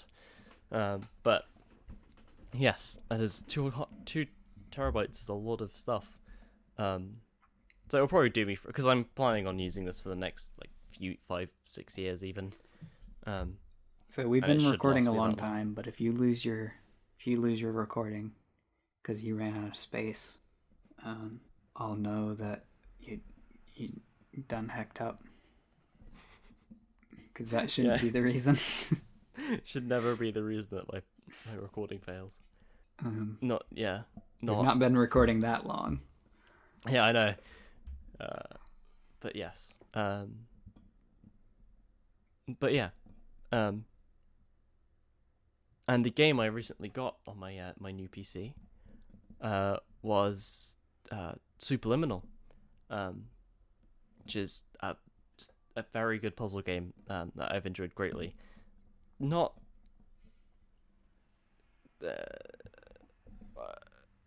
it's a very good game.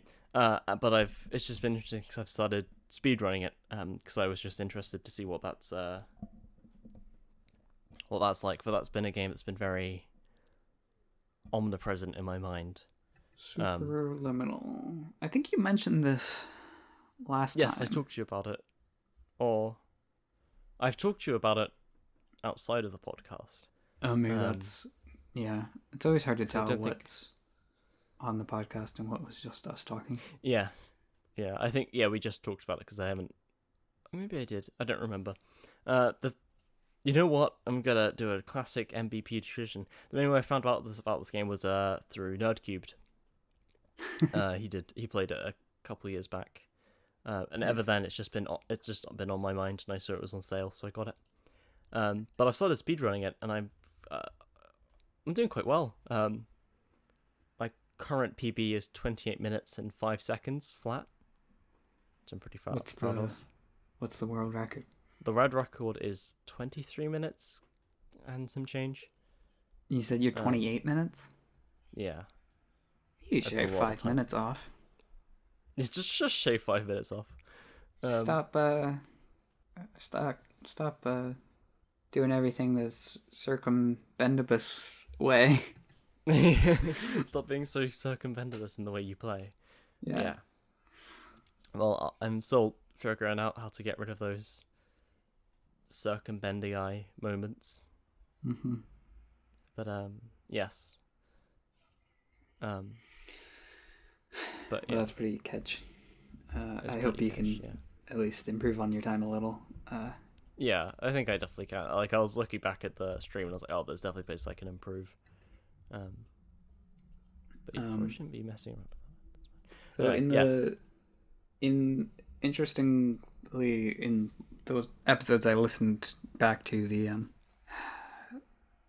the New Year's episode from last year, we talked about Stadia briefly. Oh yes, of course. And I tried it out the other day. And then in the previous episode, you mentioned that you had just gotten a Stadia.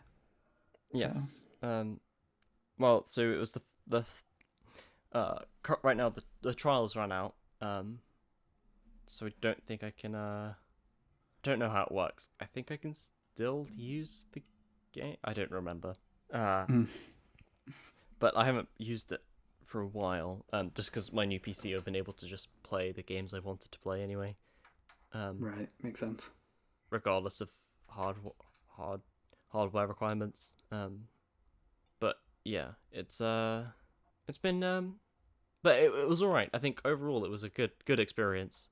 I'm playing it playing on it. It was a good system. And the only issue was connection, but that was because I was playing it in my room, which doesn't have the best latency. I mean, it was hooked up to Ethernet, but sometimes the Ethernet is a bit iffy, so I'm not going to put any of that on the Stadia. But for the most part, it was fairly good and responsive. But that does sort of say something about it, of like, if your internet's not great, yeah, and my internet's pretty good. It was just but like if your internet was not great, would you really want to have a cloud gaming, like cloud-based gaming system? I can appreciate that, like, you don't have to download and install a game because it's just on the cloud box. And you just sort of like you just plug a small stick, and the controller is very nice. I love the Stadia controller. But if it was a choice between like having to wait an hour for a game to download and then being able to play it fairly smoothly versus like getting to play it immediately but having it be kind of jittery the whole time because your internet is not good. But I could see that being I did have an issue. Yeah, definitely. But yeah, I was lucky enough that my Wi-Fi is good. And hopefully, we get to a point where Wi-Fi isn't an issue, but of course that's but yeah, I'll get a better router here and improve the Wi-Fi a bit. Yeah, fair enough. I guess it's also a trade-off of like, do you want to pay for this service every month or whatever it is, or do you want to just pay upfront and get a good computer? Yes, and I can just run the games. Yeah, and I opted for the computer in the end because you get a free 30-day trial, which was good. Yeah. And I thought you got to compare it to consoles, but then I realized that console you still pay a monthly fee to play online, anyway. If you're doing like online play. If you're doing obviously, which that doesn't really affect me when I play on consoles because I only play single player games. If I play online games, they're on the PC. But the only online thing I've played on console within recent memory would be Splatoon, which the online play for Nintendo used to be free, and now it's like now it's pay. Now it's pay, but it's like it's very cheap. Yes, it's like $20 a year. It's cheaper than cheaper than by month. That's like $1 and some change. Yeah. And that's for the individual one. I'm actually on the family one, which is like $35 a year for 8 people. So divide that up. It's like divide 35 by the 8 and then that by the 12. That's pretty good. It's really like not much. Yeah. Not noticeable. But yeah. But yeah, I think Nintendo's the only exception, obviously. Like they were. But yes, with PS4 and Xbox, you're playing. Yeah, if I was a big like online, I don't know. What do people play these days? COD. Yeah. Fortnite. Isn't Fortnite free though? Do you need to pay for PlayStation's online play to play Fortnite on a PlayStation? Oh, that's kind of garbage. Yeah, especially there was a big thing because Epic has done a really good job with their cross-platform. Because Epic is it's an interesting company. Just I was gonna say that there is a lot to be said about Epic, but I was gonna say the Epic launchers, the Epic Store, I think is very good because of the way it's better at supporting developers more than Steam. I think it's. I don't obviously like there's the Rocket League thing was a bit but yeah.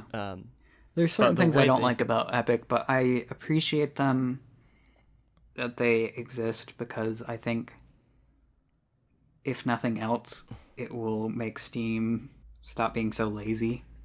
Yes. Because I feel like Steam got very complacent. Yeah, they have. Where they were like, we're a monopoly on PC gaming, and we have no incentive to like make our system like good for anyone. Yeah. Just because, yeah.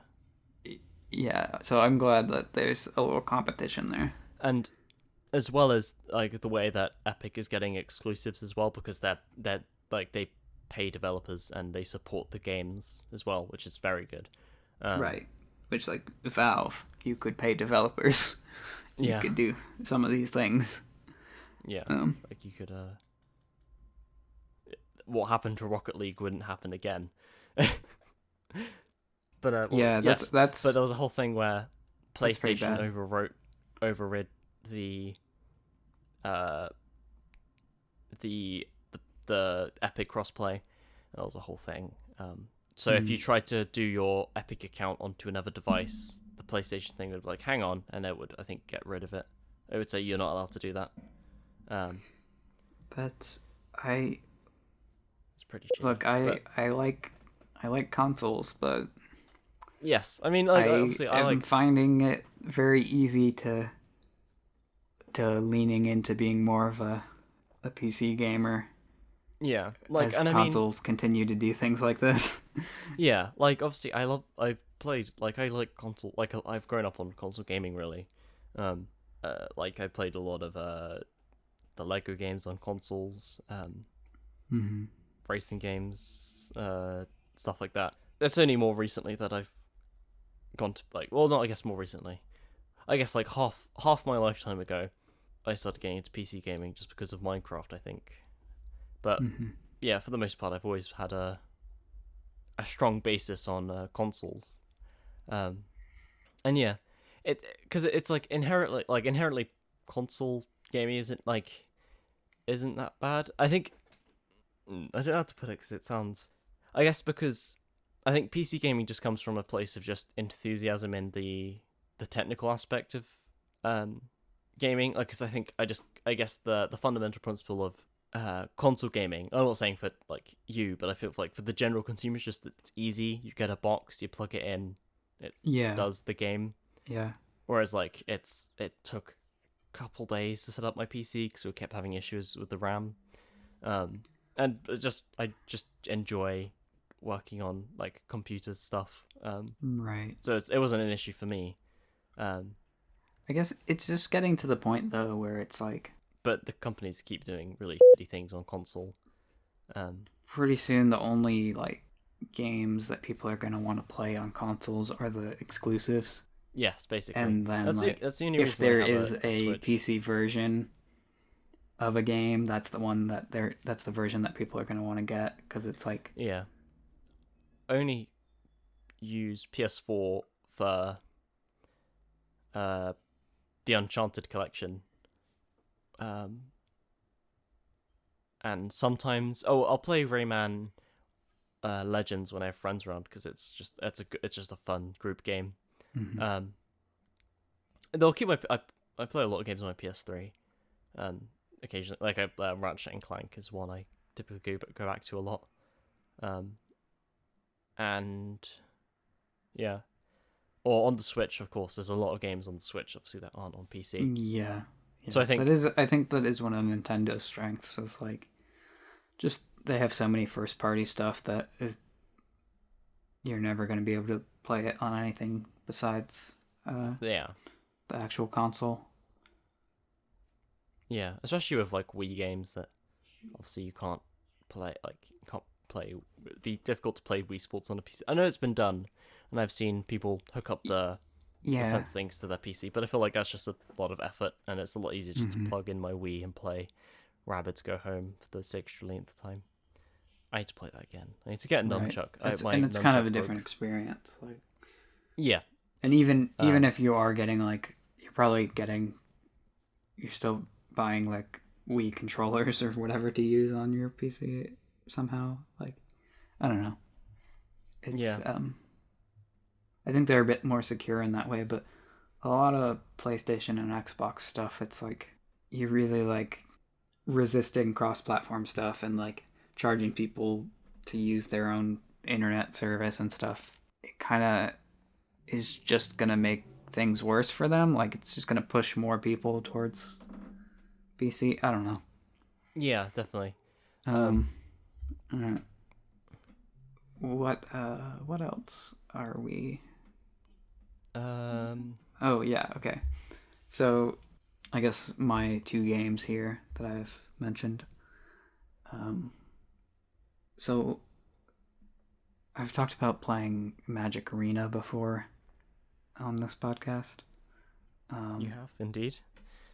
And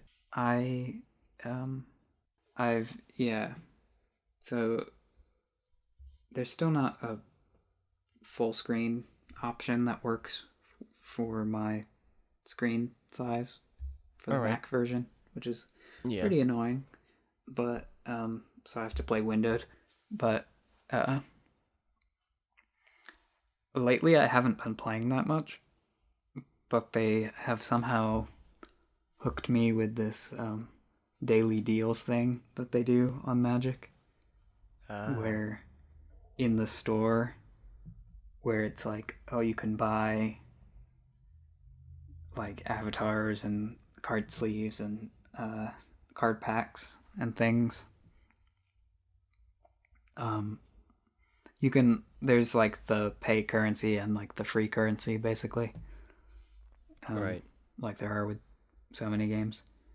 But they also will have like once a day there will be a thing where it'll be like, oh, this is 50% off or whatever. This is 60% off. Right.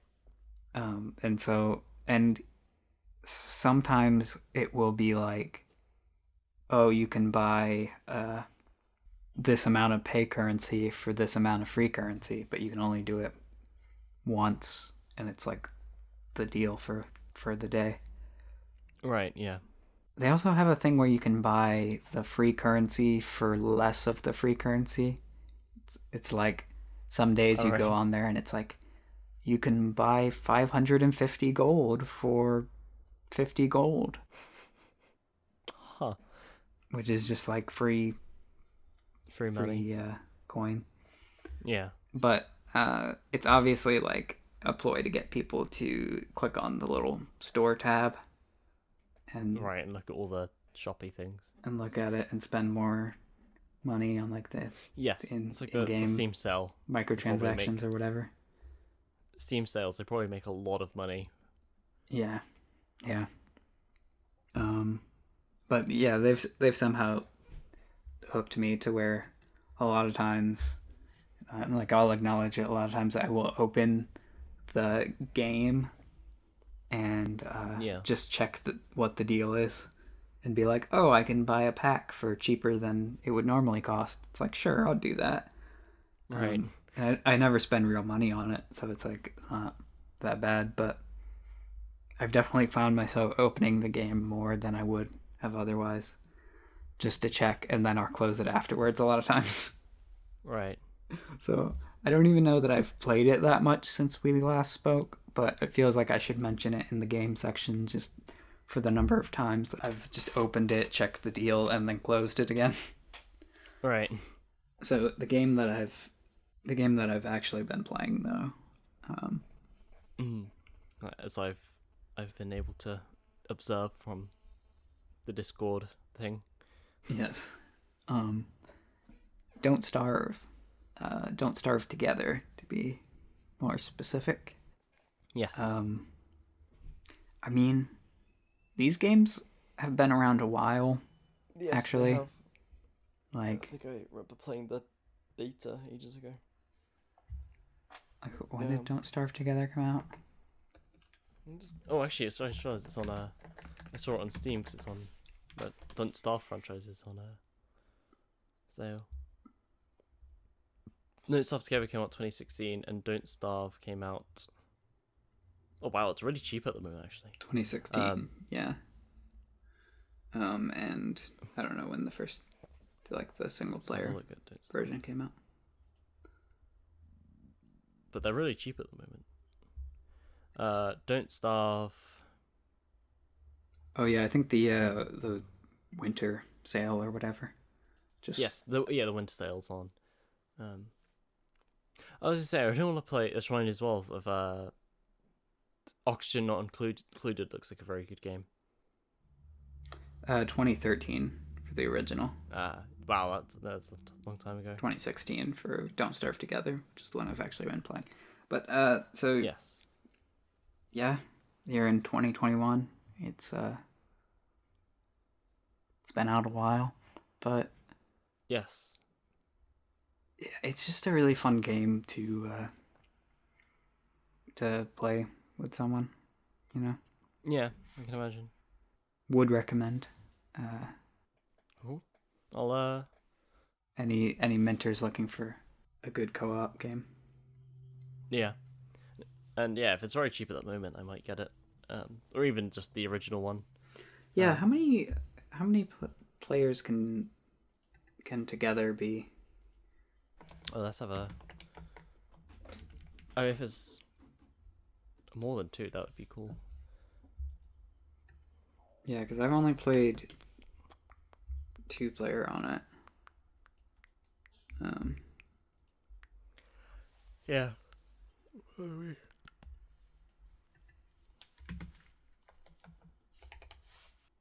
Up to 6.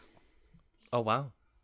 I mean, yeah. I mean, you should have a big old game of Don't Starve Together. But, yeah, coordinating that many people and also not having my internet lag out, because that has been sort of a problem where not every time, but I would say at least half of my deaths in that game, because it's a survival yeah, of course, yeah, game, and you just sort of play until you die.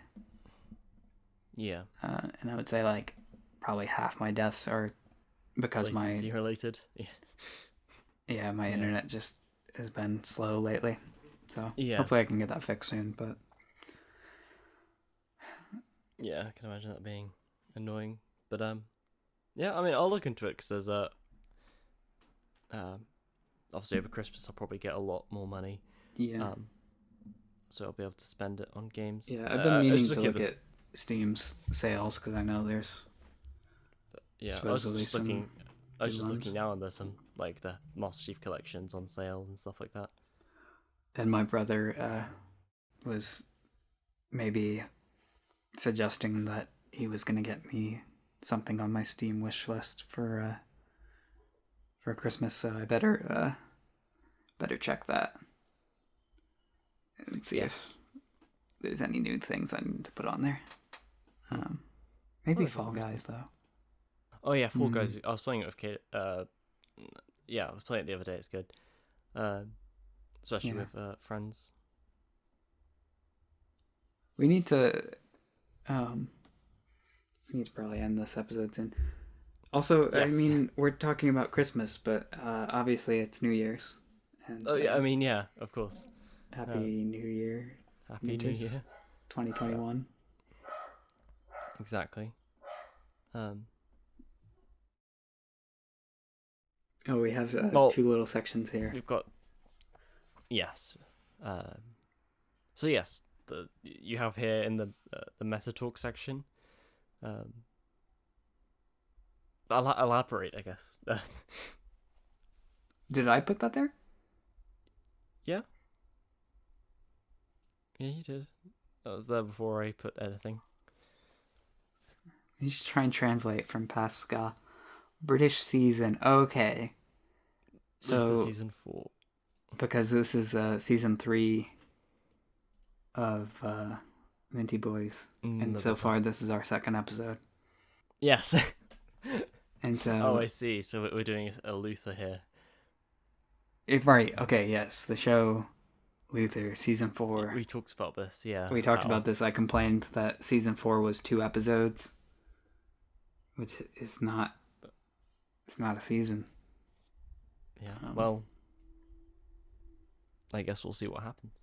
So, this being our second episode of season 3 of Minty Boys. Yes. Will we have another one this season, or will we not? Yeah. Show up again until October. Yes. But I guess we'll leave you Minters guessing on what that'll be. And yeah, but yeah. So I guess to finish, we can have a final retrospective on 2020, which will forever be known as the year that just made us say, "What the frick? What? How did that? Yeah. What the frick?" Indeed. On the whole, it's been an alright year. It's been very messy, obviously, for just numerous reasons. And there's been several times that I thought it was going one direction, and it just suddenly just changes course completely, and I'm just left like, oh, okay, I guess, sure, let's go with this. I guess this is happening now. But I mean, I definitely feel like it's been a good year for me, like, just personally. I feel like I've grown a lot. It's taught me a lot. I've learned a lot about the world, myself, you know. Yeah. For some, it's been an awful year. For me, it's not. It's been alright, I think. I've had better years, but equally I've had worse years. So yeah, I'm being, I guess, optimistic about it. But yeah, I just generally think it was an alright year for me. Of course, on the world scale, it wasn't that great, but yeah, as a person, it was good. And there were parts where I thought it was going to be amazing, and then it didn't go exactly to plan. And seemingly 2 life-changing events seem to happen in this, like, in not exactly, I guess, in the span of a year as well, which was weird. And just, well, I guess the first one was seemingly life-changing. But yeah, it's been an interesting year, and it's been great that we've been able to have this podcast, because I feel like I think that's really what's kept us talking, kept us in contact over this year. Is this, yeah, it's been really great having a sense of community in the times where we've been isolated, and I mean that generally to just not only you, well, I do mean that to you, Scar. See, I'm not like ignoring you. Yeah, no, but just generally, I know what you mean. Having people on Discord, just generally to all you guys out there.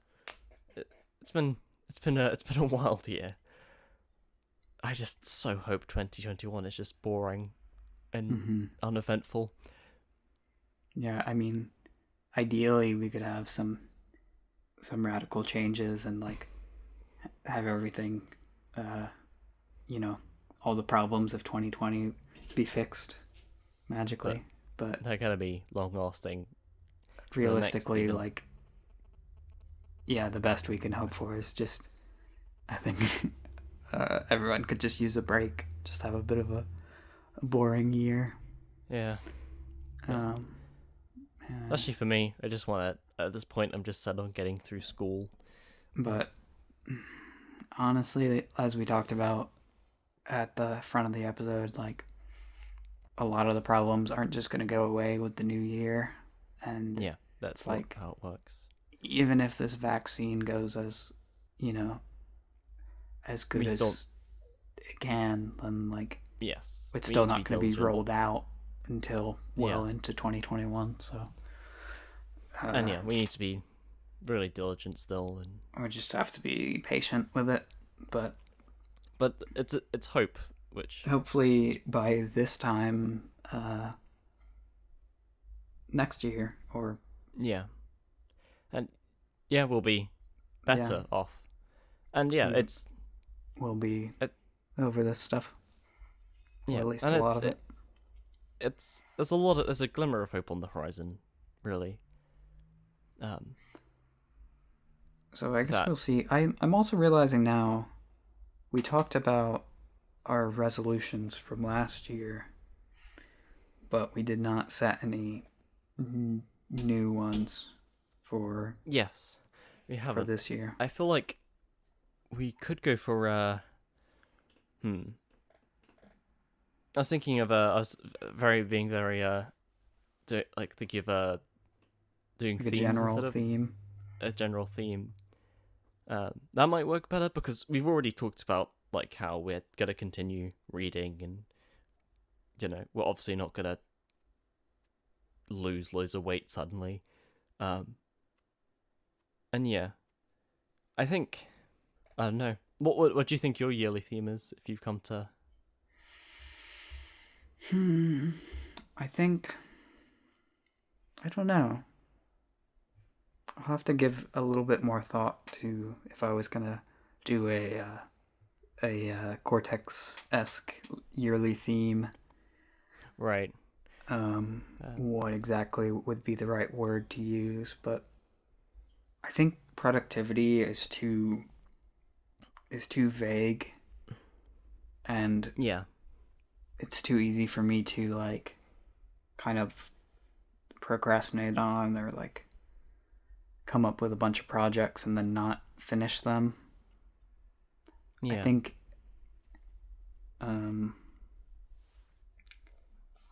just thinking about my life and my sort of long-term goals right now, I think 2021 needs to be perhaps the year of income. I don't know if that's the best word for a yearly theme. Right. But I think I need to start completing projects and monetizing projects, and I'll have to get in touch with Ryan Reynolds. Yes, of course. So we can keep this project rolling. But I'll keep mine brief just because I think I have to go soon, like now anyway. We've recorded for a while. I think this year I'm gonna go kind of like a theme of renewal and growth, of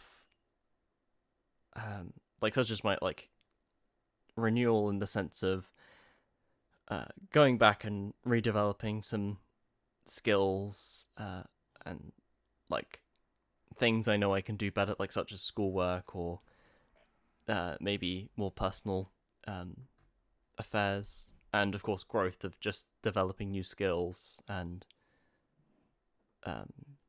developing myself like mentally or whatever.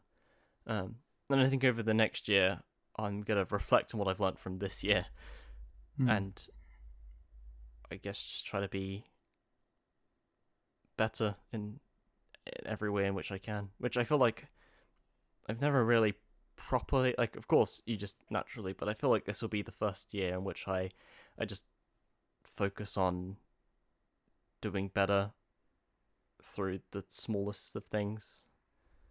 I feel like new projects as well for you is like, it's a good time for that. Like the Wobbles channel I think falls under growth.